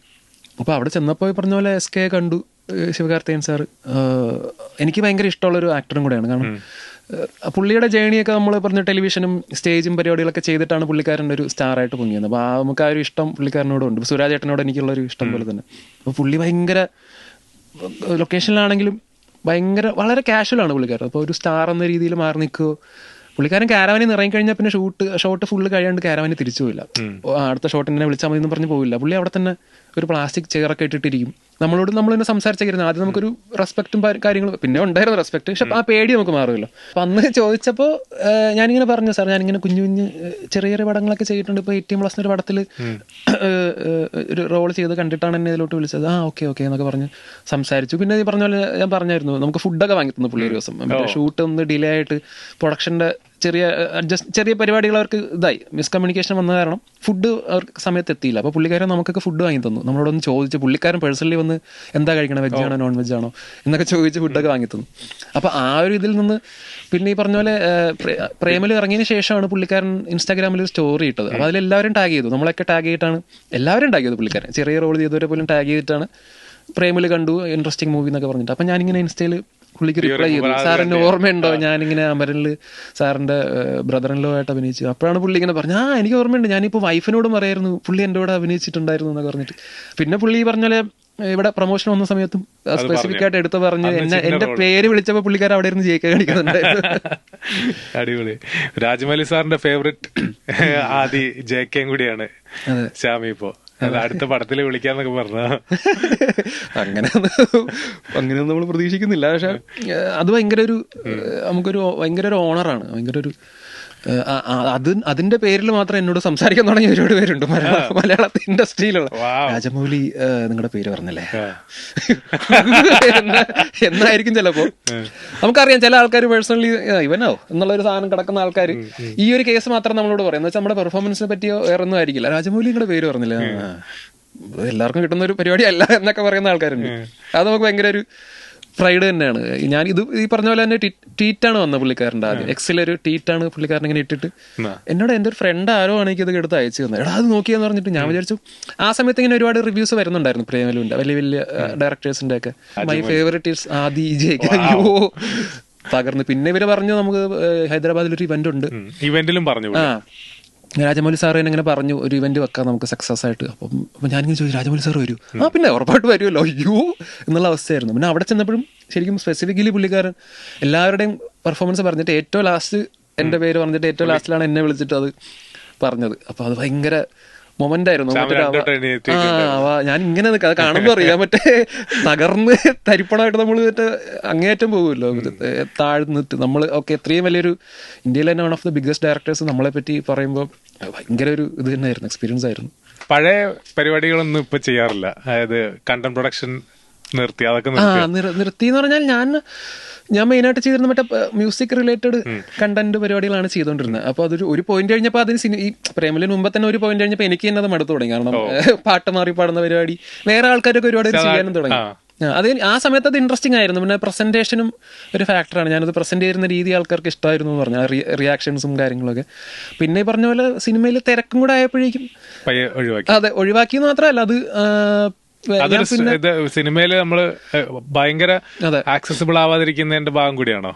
അങ്ങനെ മാത്രമല്ല ബ്രോ, എനിക്ക് തോന്നിയിട്ടുള്ള സിനിമയിൽ നമ്മൾ കുറച്ചുകൂടെ പുറത്ത് നമ്മൾ എക്സ്ക്ലൂസീവ് ആയിട്ട് ഇരുന്ന് കഴിഞ്ഞാൽ സിനിമയിൽ വരുമ്പോൾ കുറച്ചുകൂടെ ഒരു ഫ്രഷ്നെസ് നമ്മൾ 24 എന്റെ ഒരു ഇതാണ് കേട്ടോ, എല്ലാവരും അങ്ങനെ ആണോന്നല്ല ഞാൻ പറയുന്നത്. എന്റെ ഒരു ഇതിൽ ഞാൻ 24 hours നമ്മൾ സോഷ്യൽ മീഡിയയിലും കണ്ടന്റ് ഒക്കെ പോസ്റ്റ് ചെയ്ത് പേഴ്സണൽ ലൈഫും കാണിച്ച് ഇരുന്നിട്ട് പെട്ടെന്നൊരു സിനിമയിൽ വരുമ്പോൾ ഇപ്പൊ പല ആൾക്കാർ ഇന്റർവ്യൂലൊക്കെ വന്നിരുന്നിട്ട് ഒരുപാട് സംസാരിക്കും. നമ്മൾ സിനിമ പോലും ജഡ്ജ് ചെയ്യുന്നത് അവരുടെ ഇന്റർവ്യൂവിന്റെ ബേസിസിലാണ്. അപ്പൊ ഞാൻ ആ ഒരു എക്സ്ക്ലൂസിവിറ്റി കീപ്പ് ചെയ്ത് പോകുന്നത് കുറച്ചുകൂടെ സിനിമയിൽ വരുമ്പോൾ പെർഫോമൻസ് കണ്ടിട്ട് ആൾക്കാർ പറയട്ടെ എന്നുള്ളൊരു ലൈനിലാണ് ഇരിക്കുന്നത്. ഒരുപാട് കണ്ടന്റ് ക്രിയേറ്റേഴ്സ് എനിക്ക് തോന്നുന്നു സിനിമയിൽ വന്നു കഴിഞ്ഞിട്ട് പതുക്കെ സ്ലോ ഡൗൺ ചെയ്തിട്ടുണ്ട്. അല്ല അത് നല്ലൊരു ഡിസിഷൻ ആണ്. കാരണം സിനിമ സീരിയസ് ആയിട്ട് എടുക്കുന്നവർക്കാണ് കേട്ടോ. അല്ലാതെയും അങ്ങനെ അല്ലാണ്ടും ചെയ്യുന്നവരുണ്ട്, രണ്ടും ഒരുമിച്ച് കൊണ്ടുവന്ന ആൾക്കാരുണ്ട്. അതും പ്രശ്നമൊന്നുമില്ല, ഓരോരുത്തരുടെ കാഴ്ചപ്പാടാണ്. എന്റെ ഒരു ഇതിൽ ഞാൻ കുറച്ച് ഇനി കുറച്ച് ബാക്കി കാര്യങ്ങൾ ഒതുക്കി വെച്ചിട്ട് സിനിമ മാത്രം എന്നുള്ളൊരു ലൈനിലാണ് ഞാൻ നിൽക്കുന്നത്. ഈ പാട്ട് മാറി പാടുന്ന പരിപാടി ഭയങ്കര അടിപൊളിയാണ്, നമുക്കൊക്കെ സംഭവിക്കുന്നത്. പുതിയ ഐറ്റം വല്ലതും ഉണ്ടോ? പുതിയ ഐറ്റം 2 പാട്ട് പാടിയിട്ട് ഒരെണ്ണത്തിൽ ഐറ്റം ഉണ്ടായിരുന്നു. വാളെടുത്താൽ അങ്കക്കലി, വേളെടുത്താൽ ചിങ്ങപ്പുലി, കണ്ണിൽ കണ്ണിൽ കാണാ കിന്നാരം. മനസ്സിലായോ? അറിയാതെ ഒന്നും മറ്റേ വാളെടുത്താൽ അങ്കക്കലി, കാൽപ്പണത്തിന് കാവലല്ലോ ജോലി, അതാണ് ഒരു പാട്ട്. കക്കൊത്തിക്കാവിലെ കാവതി കക്കയ്ക്ക് കണ്ണിൽ കണ്ണിൽ കാണാ കിന്നാരം, രണ്ടാമത്തെ പാട്ട്. രണ്ടും പുതുപ്രതാപാണ് പാടിയിരിക്കുന്നത്, ചേട്ടനാണ് പാടിയിരിക്കുന്നത്. അതിപ്പം ഇങ്ങനെ വെറുതെ പാടിയെന്നേ ഉള്ളൂ. മ്യൂസിക്കലിയും സ്ട്രോങ് ആണ് ശ്യാം അല്ലേ? സ്ട്രോങ് ആണോ ചോദിച്ചാൽ ഞാൻ മ്യൂസിക്കിന് ഭയങ്കര ഒരു ഇമ്പോർട്ടൻസ് ഉണ്ട്. എനിക്ക് ഇന്നലെ ഞാനതൊരു ഇതുപോലൊരു അവാർഡ് ഫംഗ്ഷൻ പോയപ്പോൾ ചിത്ര ചേച്ചിയുടെ മുമ്പിലൊക്കെ പാടാൻ പറ്റി. എന്തെങ്കിലും അറിഞ്ഞിട്ടല്ല. ഇല്ല ഞാൻ പഠിക്കാനുള്ള തുടങ്ങിയൊക്കെ വെച്ചിട്ടുണ്ടായിരുന്നു. ബോംബെയിലുണ്ടായിരുന്ന സമയത്തൊരു ഹിന്ദുസ്ഥാനി പഠിപ്പിക്കുന്ന ഒരു സ്ഥലത്ത് കുറച്ച് നാൾ അവിടെ ഒരു സ്കൂളുണ്ട്, സുർസംഗം എന്ന് പറഞ്ഞിട്ടൊരു മ്യൂസിക് സർക്കിൾ എന്ന് പറഞ്ഞിട്ട്. അപ്പോൾ എല്ലാ സൺഡേയിലും ക്ലാസ്സസ് ഉണ്ടാവും. അപ്പം അവിടെ കുറച്ചാൾ പോയിരുന്നു. പക്ഷേ കുറച്ച് നാളെന്ന് പറഞ്ഞാൽ കുറച്ച് മാസങ്ങളെ പോയിട്ടുള്ളൂ. പക്ഷെ അവിടെ പിന്നെ കൂടുതലും നമ്മൾ അവർക്കൊരു ഓർക്കസ്ട്ര ഉണ്ടായിരുന്നു. എന്ന് വെച്ചാൽ ക്ലാസ് 1 മണിക്കൂർ കഴിഞ്ഞിട്ട് അവരിങ്ങനെ പാടാൻ കഴിവുള്ളവരെ കൊണ്ട് മറ്റേ ഫുൾ ഓർക്കസ്ട്രയിൽ പാടിപ്പിക്കുമായിരുന്നു. അപ്പം ഞാൻ പാടിയപ്പോൾ അവർക്കത് ഇഷ്ടപ്പെട്ടു. കൊള്ളാലോ, പാടുന്നുണ്ടല്ലോ എന്ന് പറഞ്ഞിട്ട് പിന്നെ ഇവരുടെ പ്രോഗ്രാംസിനൊക്കെ ഞാനും പോയി ഹിന്ദി പാട്ടും കാര്യങ്ങളൊക്കെ പാടുമായിരുന്നു. പിന്നെ ഇവിടെ വന്നിട്ട് അശ്വതി എന്ന് പറയുന്ന നമ്മുടെ സഞ്ജു ശിവറാമില്ലേ, ആക്ടർ സഞ്ജു ശിവറാമിന്റെ വൈഫ് അശ്വതിയുടെ അവിടെ കുറച്ച് നാള് പഠിക്കാൻ കുറച്ച് നാളെന്ന് പറഞ്ഞാൽ മാസങ്ങൾ മാത്രം പഠിച്ചു എന്നൊന്നും പറയാൻ പറ്റില്ല. ഭയങ്കരമായിട്ട് അത് കറക്റ്റായിട്ട് പോകാനൊന്നും പറ്റിയിട്ടുണ്ടായിരുന്നില്ല. അതൊക്കെയുള്ളൂ. അല്ലാണ്ട് എനിക്കൊന്ന് ട്രെയിനിങ് എന്ന് പറഞ്ഞാൽ സ്മ്യൂളിനകത്തൊരു 4-5 വർഷം കണ്ടിന്യൂസ്ലി നമ്മൾ ഡെയിലി ബേസിസിൽ ഇങ്ങനെ പാട്ടുകൾ പഠിച്ച് പാടി അങ്ങനെ ഒരു പ്രോസസ് ഉണ്ടായിരുന്നു. പാട്ട് പാടുന്ന ആഗ്രഹമുണ്ടോ സിനിമയില്? അല്ല, ഇപ്പൊ പിന്നെ എനിക്കൊന്ന് ആർക്ക് വേണേലും പാടാവുന്ന ഒരു ഇതാണല്ലോ, എനിക്ക് വേണേലും പാടാം. എന്ന് വെച്ചാൽ ഇപ്പൊ വോയിസിനാണ് ഇമ്പോർട്ടൻസ് ബ്രോ. ഇപ്പൊ ഭയങ്കര ഒരു എന്താ പറയാ, ഇപ്പൊ രവീന്ദ്ര മാഷോ ചെയ്യുന്ന പോലത്തെ ഒരു പാട്ടുകൾ അല്ലല്ലോ ഇപ്പോഴത്തെ ഒരു ജനറേഷനിലെ സിനിമകൾ. സിനിമയ്ക്ക് എത്രത്തോളം ആവശ്യമുണ്ട്. പണ്ട് കാസറ്റ് വിൽക്കാൻ വേണ്ടിയിട്ടാണ് സിനിമയുടെ ഒരു ഇത് തന്നെ, മാർക്കറ്റിന് കാസറ്റ് എത്രത്തോളം വിറ്റ് പോകും, പാട്ടുകൾ എത്രത്തോളം നന്നാവുന്നുള്ളതാണ്. ഇപ്പൊ അങ്ങനെയല്ല, സിനിമയെ സപ്പോർട്ട് ചെയ്യുന്ന പാട്ടുകളാണ്. അപ്പൊ ആര് പാടിയാലും മ്യൂസിക് ഡയറക്ടറുടെ ചോയ്സാണ്. ഇന്നാള് മറ്റേ പുള്ളി തന്നെ പാടട്ടെ എന്ന് പറഞ്ഞു കഴിഞ്ഞാൽ പാടാം. റെഡിയാണ്, ശ്യാം റെഡിയാണ്. ഓക്കെ, പാട്ടാണ് ശ്യാമിന്റെ പ്രേമലു സത്യം പറഞ്ഞ. ശരിക്കും കേട്ടോ, ഇന്നലെ ഞാൻ ഈ പറഞ്ഞ പോലെ അവന്റെ പ്രോഗ്രാമിന് നിന്നപ്പോൾ എനിക്കത് മനസ്സിലായി. കാരണം ഞാൻ ഇരിക്കുന്നത്, ഞാനും വൈഫും, ഞങ്ങൾ രണ്ടുപേരും, അവള് കട്ട ചിത്ര ചേച്ചി ഫാനാണ്. നമ്മളിങ്ങനെ ഇരുന്നത് ചിത്ര ചേച്ചി ഫ്രണ്ടില്, സുജാത ചേച്ചി ഫ്രണ്ടില്, സൈഡില് വിജയ് യേശുദാസ്, വിധു പ്രതാപ്, ഈ സിത്താര, ശ്വേതാ മോഹൻ, കൈതപ്പുറം തിരുമേനി ഇരിക്കുന്നുണ്ട്, എം ജി ശ്രീകുമാർ സാർ ഇരിക്കുന്നുണ്ട്. നമ്മളിങ്ങനെ മറ്റേ സലീം കുമാർ, ജഗതി ചേട്ടൻ ഇരിക്കുമല്ലോ ഗുരുവാൽ കല്യാണത്തിൽ, അങ്ങനെയാണ് ഇരുന്നത്. കാരണം നമ്മൾ അത്രയും ഓവർവെമിംഗ് ആയിട്ടുള്ളൊരു, നമ്മൾ അത്രയും ഇഷ്ടപ്പെടുന്ന മ്യൂസീഷ്യൻസിന്റെ നടുക്കിരിക്കുമ്പോൾ ഞങ്ങൾ തിരിച്ചു പോകാൻ നേരത്തെ കാര്യം പോകുമ്പോൾ പറയുകയും ചെയ്തു, നമുക്ക് ശരിക്കും നമുക്ക് ആക്ടേഴ്സിന്റെ കൂടെ ഇരുന്നാൽ പോലും നമുക്ക് ഈ ഒരു ഹൈ കിട്ടാറില്ലല്ലേ എന്ന് പറഞ്ഞു. കാരണം രണ്ടുപേരും നമുക്ക് പാട്ടിനോട് അത്രയ്ക്കൊരു ഇഷ്ടമുള്ള ആൾക്കാരാണ്. അത് മാത്രമല്ല, നിങ്ങളുടെ ലവ് സ്റ്റോറിയും പാട്ടിലൂടെയാണ്. അതെ, ഞാനത് ഇന്നലെ അത് ഇന്നലെ അത് ഞാൻ പറഞ്ഞു ചിത്ര ചേച്ചിക്ക് നിൽക്കുമ്പോൾ പറയുകയും ചെയ്തു. ഞങ്ങളിങ്ങനെ സ്മ്യൂളിനകത്ത് പാടി പ്രേമിച്ചാണ്. അവൾ ആദ്യമായിട്ട് പാതിരാമഴ അതോ എന്നുള്ള പാട്ട് എൻ്റെ കൂടെ പാടി. അപ്പൊ ഞാനിങ്ങനെ എൻ്റെ ഫ്രണ്ട്സിനോട്, നമ്മളൊരു കമ്മ്യൂണിറ്റി ഉണ്ട് ആ സമയത്ത്, ദേവസംഗീതം എന്ന് പറഞ്ഞിട്ട് ഗ്രൂപ്പൊക്കെ ഉണ്ടായിരുന്നു. അപ്പൊ ഞാനിങ്ങനെ ആ കൊളാബ് എടുത്ത് ഗ്രൂപ്പിലിട്ടിട്ട് പുള്ളിക്കാരി നന്നായിട്ട് പാടുന്നുണ്ട് കേട്ടോ, ഭയങ്കര ഒരു ചിത്രാമ്മയുടെ ഒക്കെ ഒരു ശബ്ദം പോലെ ഒരു ഇതുണ്ട് പറഞ്ഞു. അങ്ങനെയാണ് ഞാനാണ് പുള്ളിക്കാരിയെ ഗ്രൂപ്പിൽ ഇൻട്രൊഡ്യൂസ് ചെയ്തത്. പിന്നെ ഞങ്ങളുടെ ഒരു ബാൻഡൊക്കെ ഉണ്ടായിരുന്നു, ബാൻഡിനകത്ത് പുള്ളിക്കാരി വരാൻ തുടങ്ങി. അങ്ങനെ പാട്ട് കേട്ട് ഇൻട്രൊഡ്യൂസ് ചെയ്താണോ ആളെ കണ്ട് ഇൻട്രൊഡ്യൂസ് ചെയ്താണോ? രണ്ടും. പക്ഷെ പാട്ട് നന്നായിട്ട് അസാധ്യമായിട്ട് പാടും പുള്ളിക്കാരി. അടിപൊളി. ഓക്കെ, സിനിമ ആഗ്രഹിക്കുന്ന യങ്സ്റ്റേഴ്സിനോട് എന്താണ് ശ്യാമിക്ക് പറയാനുള്ളത്? അയ്യോ, എനിക്ക് തോന്നുന്നത് പ്രിപ്പറേഷൻ എന്ന് പറയുന്നൊരു ഫാക്ടർ ഞാൻ ഭയങ്കര ഇമ്പോർട്ടൻ്റ് ആയിട്ട് കാണുന്നൊരു ഫാക്ടറാണ്. ഇപ്പം ഞാനാണെങ്കിൽ 2015 ജോലി റിസൈൻ ചെയ്തിട്ട് പ്രേമലു എന്നൊരു പടം സംഭവിക്കാൻ ഒരു 9 വർഷത്തോളം എടുത്തു. 2024 പ്രേമലു വന്നത്. പക്ഷെ ആ സമയത്തേക്കും എനിക്കൊരു പ്രിപ്പറേഷൻ ഉണ്ടായിരുന്നു. ഈ 9 വർഷം എന്ന് പറയുന്നത് ഇപ്പോൾ പറഞ്ഞ പൊന്മുട്ടയാണേലും ടെലിവിഷനിൽ ആങ്കറിങ് ചെയ്താണേലും അല്ലെങ്കിൽ കണ്ടന്റ് ക്രിയേഷൻ ആണേലും ഇതൊക്കെ ചെയ്ത് നമ്മൾ ഡെവലപ്പ് ആയിക്കൊണ്ടേ ഇരിക്കുകയായിരുന്നു. എല്ലാം തികഞ്ഞു എന്നല്ല ഞാൻ പറയുന്നത്. പക്ഷെ നമുക്ക് ഒരുപാട് കാര്യങ്ങൾ, പൊന്മുട്ട നമ്മുടെ ഒരു ആക്ടിംഗ് വർക്ക്ഷോപ്പ്, ഒരു ഫിലിം സ്കൂൾ തന്നെയായിരുന്നു. നമ്മളെല്ലാ കാര്യങ്ങളും സ്ക്രിപ്റ്റ് ചെയ്തു, എഡിറ്റിങ്ങിൽ കൂടെ ഇരിക്കുന്നുണ്ടായിരുന്നു. പോസ്റ്റർ വരെ ഞാൻ ഉണ്ടാക്കിയിട്ടുണ്ട്. ആദ്യം നമുക്ക് ബഡ്ജറ്റ് ഇല്ലായിരുന്ന സമയത്ത്. അപ്പം അങ്ങനത്തെ പ്രിപ്പറേഷൻ വേണം.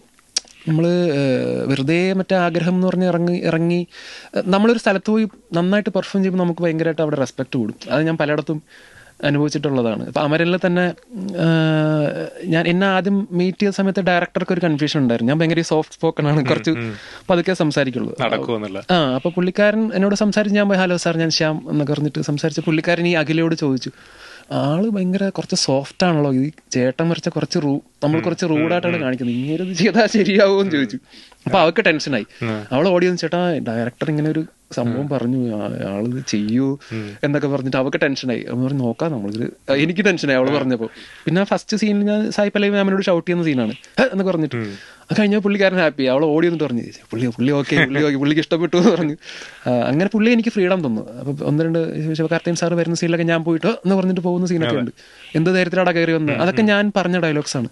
പുള്ളി അവരെന്നെ പിടിച്ചു മാറ്റുമ്പോൾ പുള്ളി കട്ട് വിളിച്ചിട്ട് ഈ ബ്രദർ ആയിട്ട് അഭിനയിക്കുന്നവരോട് അവർക്ക് സ്പേസ് കൊടുங்க, അപ്പൊ അവർ പണിട്ടു എന്ന് പറഞ്ഞിട്ട് പുള്ളി ചെയ്യട്ടെ, പുള്ളി വിടൂ എന്നൊക്കെ പറഞ്ഞിട്ട് അങ്ങനെയൊക്കെ പറഞ്ഞു. അപ്പൊ ഭയങ്കര സന്തോഷമായി. അപ്പൊ അങ്ങനെ ഒരു കോൺഫിഡൻസ് നമ്മൾ ഡെവലപ്പ് ചെയ്ത് കഴിഞ്ഞാൽ ഒരു സ്ഥലത്ത് പോയി പെർഫോം ചെയ്യുമ്പോൾ നമുക്ക് ഭയങ്കരമായിട്ടൊരു മുൻതൂക്കം കിട്ടും. ആൾക്കാർ പറയാം പുള്ളി നന്നായിട്ട് ചെയ്യുന്നുണ്ട്, കൊള്ളാം, അങ്ങനെ ഒരു സാധനങ്ങൾ കിട്ടും. അപ്പോൾ ആ ഒരു പ്രിപ്പറേഷൻ, സിനിമ കാണുക, അല്ലെങ്കിൽ ആക്ടിങ് സ്കൂളിൽ പോകണമെന്നല്ല ഞാൻ പറയുന്നത്, സിനിമ ഓരോരുത്തരുടെ ചോയ്സാണ്. സിനിമ കാണുക, യൂട്യൂബിൽ തന്നെ ഒരുപാട് വീഡിയോസ് തന്നെ അവൈലബിൾ ആണ്. അപ്പം അങ്ങനെ പ്രിപ്പയർ ചെയ്തുകൊണ്ടിരിക്കുക സ്വയം.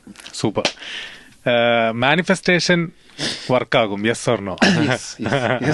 ശ്യാമിന്റെ മാനിഫെസ്റ്റേഷൻ യാത്ര പറയോ? അപ്പൊ ആദ്യം യൂട്യൂബില് ചാനൽ തുടങ്ങണമെന്ന് ആഗ്രഹിച്ചു, അങ്ങനത്തെ കണ്ടന്റ് ചെയ്യണമെന്ന് അതിലേക്ക് വന്നു, സിനിമ പിന്നെ ആഗ്രഹിച്ചു. ഇതൊക്കെ ഓരോ പോയിന്റ് ഉണ്ട്. എപ്പോഴാ ഈ ആഗ്രഹം, ആ ആഗ്രഹത്തിന്റെ ജേർണി എന്ന് പറയാം? ഞാൻ അറിയാണ്ട് ഞാൻ മാനിഫെസ്റ്റ് ചെയ്യുന്നുണ്ടായിരുന്നു. ഞാൻ തിരിച്ചറിഞ്ഞത് എനിക്കൊന്ന് സീക്രട്ട് എന്ന് പറയുന്ന ഒരു ബുക്കുണ്ട്, അതിന്റെ ഒരു വീഡിയോ വെർഷൻ യൂട്യൂബിലുണ്ടായിരുന്നു. അപ്പൊ സീക്രട്ട് അത് ഫുള്ള് മാനിഫെസ്റ്റേഷനെ പറ്റിയിട്ടുള്ള ഒരു ബുക്കാണ്. അപ്പൊ ഞാൻ ആ വീഡിയോ എപ്പോഴോ എന്റെ ഒരു ഫ്രണ്ട് സുജി എന്ന് പറഞ്ഞിട്ട് എന്റെ ഫ്രണ്ടാണ് എനിക്ക് അയച്ചതെന്ന് തോന്നുന്നു. അത് കണ്ടപ്പോഴെനിക്കത്, ആ സമയത്ത് പൊന്മുട്ടയൊക്കെ അത്യാവശ്യം പോപ്പുലർ ആയിട്ട് നിൽക്കുന്ന ഒരു സമയമാണ്. ഒരു 2000 ഈ കോവിഡ് സമയത്താണ് ഞാൻ ആ സാധനം കണ്ടത്. നമ്മൾ വെറുതെ ഇരിക്കുകയായിരുന്നല്ലോ. അപ്പൊ എനിക്ക് മനസ്സിലായി ഇങ്ങനെ ഒരു സംഭവം ശരിയാണല്ലോ. കാരണം ഞാൻ പണ്ട് പല സമയത്തും ഇങ്ങനെ ആഗ്രഹിച്ച് അത് ചെയ്യാൻ പറ്റിയിരുന്നെങ്കിൽ എന്ന് വിചാരിച്ച പല സാധനങ്ങളാണ് ഇപ്പം ഞാൻ ചെയ്തുകൊണ്ടിരിക്കുന്നത്. കാരണം ഈ പറഞ്ഞ പോലെ ബോംബെയിൽ വർക്ക് ചെയ്യുന്ന സമയത്താണ് യൂട്യൂബ് ചാനലിൽ എന്തെങ്കിലും ഒരു കോമഡി പരിപാടി കണ്ടന്റിൽ ചെയ്യണം, ഫിൽട്ടർ കോപ്പിയൊക്കെ കണ്ടിട്ട് നമ്മൾ അങ്ങനെ ആഗ്രഹിച്ചിട്ടുണ്ട്. അതുപോലെ ഇൻസ്പയർഡ് ആയിട്ട് അതുപോലത്തെ സാധനമാണ് നമ്മൾ ചെയ്തുകൊണ്ടിരിക്കുന്നത്. പൊന്മുട്ട അത്യാവശ്യം പോപ്പുലറായി. അപ്പോഴെനിക്കത് ഞാനത് റിയലൈസ് ചെയ്തു, ശരിയാണ് അങ്ങനെ ഒരു സംഭവം ഉണ്ട്. പിന്നെ പറഞ്ഞ പോലെ സിനിമ ആഗ്രഹിച്ചിരുന്നുണ്ടായിരുന്നു. അപ്പൊ ഇപ്പൊ ഞാനത് മറ്റേ ഫോഴ്സ്ഫുള്ളി ഭയങ്കരമായിട്ട് ചെയ്യാറില്ല. പക്ഷെ എനിക്ക് ഒരു മനസ്സിൽ എനിക്ക് തമാശ എന്ന് പറയുന്ന സിനിമ ഭയങ്കരമായിട്ട് ലൈഫിൽ, ഞാൻ ജോലിയൊക്കെ റിസൈൻ ചെയ്ത് ഇറങ്ങാനൊക്കെ തീരുമാനിച്ചിരുന്ന സമയത്താണ് തമാശ കാണുന്നത്, ഇംതിയാസ് അലിയുടെ. അത് ഭയങ്കരമായിട്ട്, കാരണം അതിലെ ക്യാരക്ടർ ആണെങ്കിലും പുള്ളിക്കാരൻ ഹിന്ദി തമാശ രൺബീർ കപൂറിന്റെ. അപ്പൊ അതിലെ നായകൻ ഈ പറഞ്ഞ പോലെ ഒരു ഓഫീസ് ജോബിൽ പെട്ട് കിടക്കുന്ന ആളാണ്. പുള്ളി സ്റ്റോറി ടെല്ലർ ആവാനാണ് പുള്ളിക്ക് ഇഷ്ടം. ആരും മനസ്സിലാക്കുന്നില്ല. ലാസ്റ്റ് പുള്ളി അതിലോട്ട് തിരിയുന്നു. അത് ഭയങ്കരമായിട്ട്, ഞാൻ എൻ്റെ കസിൻസിന്റെ കൂടെ ബോംബെയിൽ പോയിട്ട് ആ പടം കണ്ട അന്ന് ഭയങ്കരമായിട്ട് പടം ഇൻസ്പയർ ചെയ്തു, ഭയങ്കരമായിട്ട് ഇഷ്ടപ്പെട്ടു പടം. അതിങ്ങനെ മനസ്സിൽ കിടപ്പുണ്ടായിരുന്നു. അങ്ങനെ എനിക്കൊന്ന് വന്നതാണ് ഈ പറഞ്ഞ പോലെ ആഗ്രഹിച്ച് സിനിമ. ഏതോ ഒരു പോയിന്റിൽ പൊന്മുട്ട വന്നതിന് ശേഷമാണെന്ന് എനിക്ക് കുറച്ചുകൂടെ സിനിമ ആഗ്രഹം കൂടുതലായത്. കാരണം പൊന്മുട്ടയിലെ പെർഫോമൻസും കാര്യങ്ങളും കണ്ട് പലരും ആ സമയത്ത് ജയസൂര്യ, ജയേട്ടൻ, ഉണ്ണി മുകുന്ദനൊക്കെ പുറത്ത് വെച്ച് കണ്ടപ്പോൾ നമ്മളോട് ഇങ്ങോട്ടും സംസാരിച്ചു. അർജുൻ അശോകൻ കാണാറുണ്ട് കേട്ടോ, കണ്ടന്റ് രസമുണ്ടെന്നൊക്കെ പറഞ്ഞിട്ട്. അപ്പോൾ നമുക്കൊരു അങ്ങനെയൊക്കെ ആയോ എന്നുള്ളൊരു കോൺഫിഡൻസും ഇത് തോന്നൂല്ല. എന്ന് വെച്ചാൽ എന്നാൽ പിന്നെ സിനിമയിലൊക്കെ നോക്കാമെന്ന് തോന്നുന്നു. അപ്പൊ ഞാൻ എൻ്റെ കൂടെയുള്ള ജിജോയൊക്കെ ഞങ്ങളിങ്ങനെ ഞങ്ങളുടെ ഒരു സ്വപ്നം കാണലുണ്ടായിരുന്നു. ആരെങ്കിലും വിളിക്കുമായിരിക്കും ഓരോ വീഡിയോ ഇറങ്ങുമ്പോൾ, ഈ വീഡിയോയിൽ ചില സാധനങ്ങൾ നമ്മൾ ചെയ്തിട്ടില്ല, അത് മിക്കവാറും ആൾക്കാർ കാണുമ്പോൾ കത്തും എന്നൊക്കെ. അങ്ങനെ എല്ലാം അങ്ങനെ ഭയങ്കരമായിട്ട് കത്തി, അത് കണ്ടിട്ട് നമ്മൾ ആരും വിളിച്ചിട്ടില്ല. എന്നാലും ആ ഒരു സ്വപ്നം നമ്മളിങ്ങനെ കൊണ്ടുപോയിരുന്നു. എനിക്കൊന്ന് പൊന്മുട്ട തന്നെയാണ് അതിന്റെ ഒരു ടേണിംഗ് പോയിന്റ്. പൊന്മുട്ടയിൽ ഇറങ്ങാൻ തീരുമാനിച്ച സിനിമയ്ക്ക് വേണ്ടിയിട്ടാണോ? അങ്ങനെ പറയാൻ പറ്റില്ല. എനിക്കൊന്ന് ഒരു പോയിന്റ് കഴിഞ്ഞപ്പോൾ നമ്മളെപ്പോഴും നെക്സ്റ്റ് എന്താണെന്ന് ആലോചിച്ചുകൊണ്ടിരിക്കുമല്ലോ. പൊന്മുട്ട ചെയ്യുന്ന സമയത്തും എനിക്ക് കരിക്കിൽ എന്തെങ്കിലും ചെയ്യണമെന്ന് ഭയങ്കര ആഗ്രഹം ഉണ്ടായിരുന്നു. കരിക്കാണല്ലോ നമ്മുടെയൊക്കെ ഒരു ഇൻസ്പിറേഷൻ ആയിരുന്നു. അപ്പോൾ ആ സമയത്ത് എനിക്കിങ്ങനെ ഒരു കണ്ടന്റിന്റെ ഒരു ഐഡിയ തോന്നിയ സമയത്ത് ഞാനിങ്ങനെ സ്നേഹ ബാബു ഉണ്ട് കരിക്കിലെ സ്നേഹയോട് ഞാനിങ്ങനെ പറഞ്ഞിട്ട് എനിക്കിങ്ങനെ ഒരു കപ്പിൾ സീരീസിന്റെ ഒരു ഐഡിയ ഉണ്ട്. അപ്പോൾ പുള്ളിക്കാരെ പറഞ്ഞ് ഈ ഒരു കാര്യം ചെയ്യും, നിഖിൽ ചേട്ടൻ നമ്പർ ഞാൻ തരാം, ഒന്ന് സംസാരിച്ച് നോക്കുന്നു പറഞ്ഞു. അങ്ങനെ ഞാൻ നിഖിലിന് മെസ്സേജ് അയച്ചു.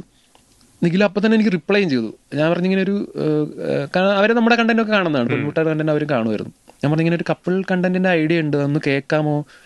അങ്ങനെ ഞാൻ നമുക്ക് ഇരിക്കാം, നമുക്കൊരു മറ്റന്നാൾ ഇരിക്കാന്ന് പറഞ്ഞിട്ട് അങ്ങനെ ഞാൻ പോയി ഒരു കോൺസെപ്റ്റ് ഇങ്ങനെ പറഞ്ഞു. മറ്റേ ലിറ്റിൽ തിങ്സ് പോലത്തെ ഒക്കെ ഒരു ഹസ്ബൻഡ് വൈഫ് പരിപാടിയാണ്, കപ്പിളിന്റെ പരിപാടി. പുള്ളി അങ്ങനെ ഭയങ്കരമായിട്ട് എന്നോട് കഥ ചോദിച്ചു പോലുമില്ല. ഞാൻ മറ്റേ കഥയൊക്കെ പറയാൻ വേണ്ടി പ്രിപ്പയർ ആയിട്ടാണ് പോയത്. പുള്ളി പറഞ്ഞു, ശ്യാമ നമുക്കത് ചെയ്യാം, ഞാനിങ്ങനെ ഉണ്ണിയോട് സംസാരിക്കാം, മറ്റേ ബ്രാൻഡ് വേണമല്ലോ. ഞാനൊന്നും പറഞ്ഞിട്ടില്ല, ഞാനിങ്ങനെ ഐഡിയ പറഞ്ഞു. ഇങ്ങനെ ഒരു ഹസ്ബൻഡ് വൈഫാണ് ഇവർ, മറ്റേ ശുദ്ധജാതകം എന്ന് പറഞ്ഞൊരു സംഭവമുണ്ട്, അത് ഉള്ളവർക്ക് മാത്രമേ മാച്ച് ചെയ്ത് കല്യാണം കഴിക്കാൻ പറ്റൂ. അങ്ങനെ കല്യാണം കഴിച്ച ആൾക്കാരാണ്. പക്ഷെ ഇവർ കല്യാണത്തിന് ശേഷം ഭയങ്കര ഒരു ഐഡിയൽ കപ്പിളായിട്ട് മാറി. എന്ന് വെച്ചാൽ പ്രേമിച്ച് കല്യാണം കഴിച്ചവരെ പോലെയാണ്. അവരെ കണ്ടു കഴിഞ്ഞാൽ എല്ലാവരും പറയും നിങ്ങൾ ലവ് മാരേജ് ആണല്ലോ. അല്ല, ഞങ്ങൾ ലവ് മാരേജ് അല്ല. അങ്ങനത്തെ ആൾക്കാരെ എനിക്കറിയാം, അങ്ങനത്തെ ആൾക്കാരും ഉണ്ട്. എൻ്റെ 1-2 ഫ്രണ്ട്സ് തന്നെ ഉണ്ട്.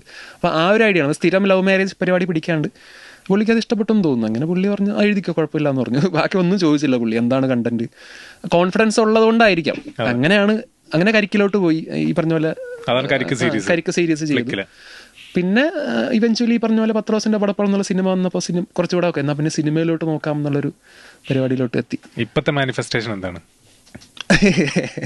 ഇപ്പോഴത്തെ മാനിഫെസ്റ്റേഷൻ നല്ല നല്ല വേഷങ്ങൾ ചെയ്യാൻ പറ്റുക, നല്ല നല്ല ഡയറക്ടേഴ്സിന്റെ കൂടെ ചെയ്യാൻ പറ്റുക എന്നുള്ളത് തന്നെയാണ്. സൂപ്പർ, ആഗ്രഹം നടക്കട്ടെ.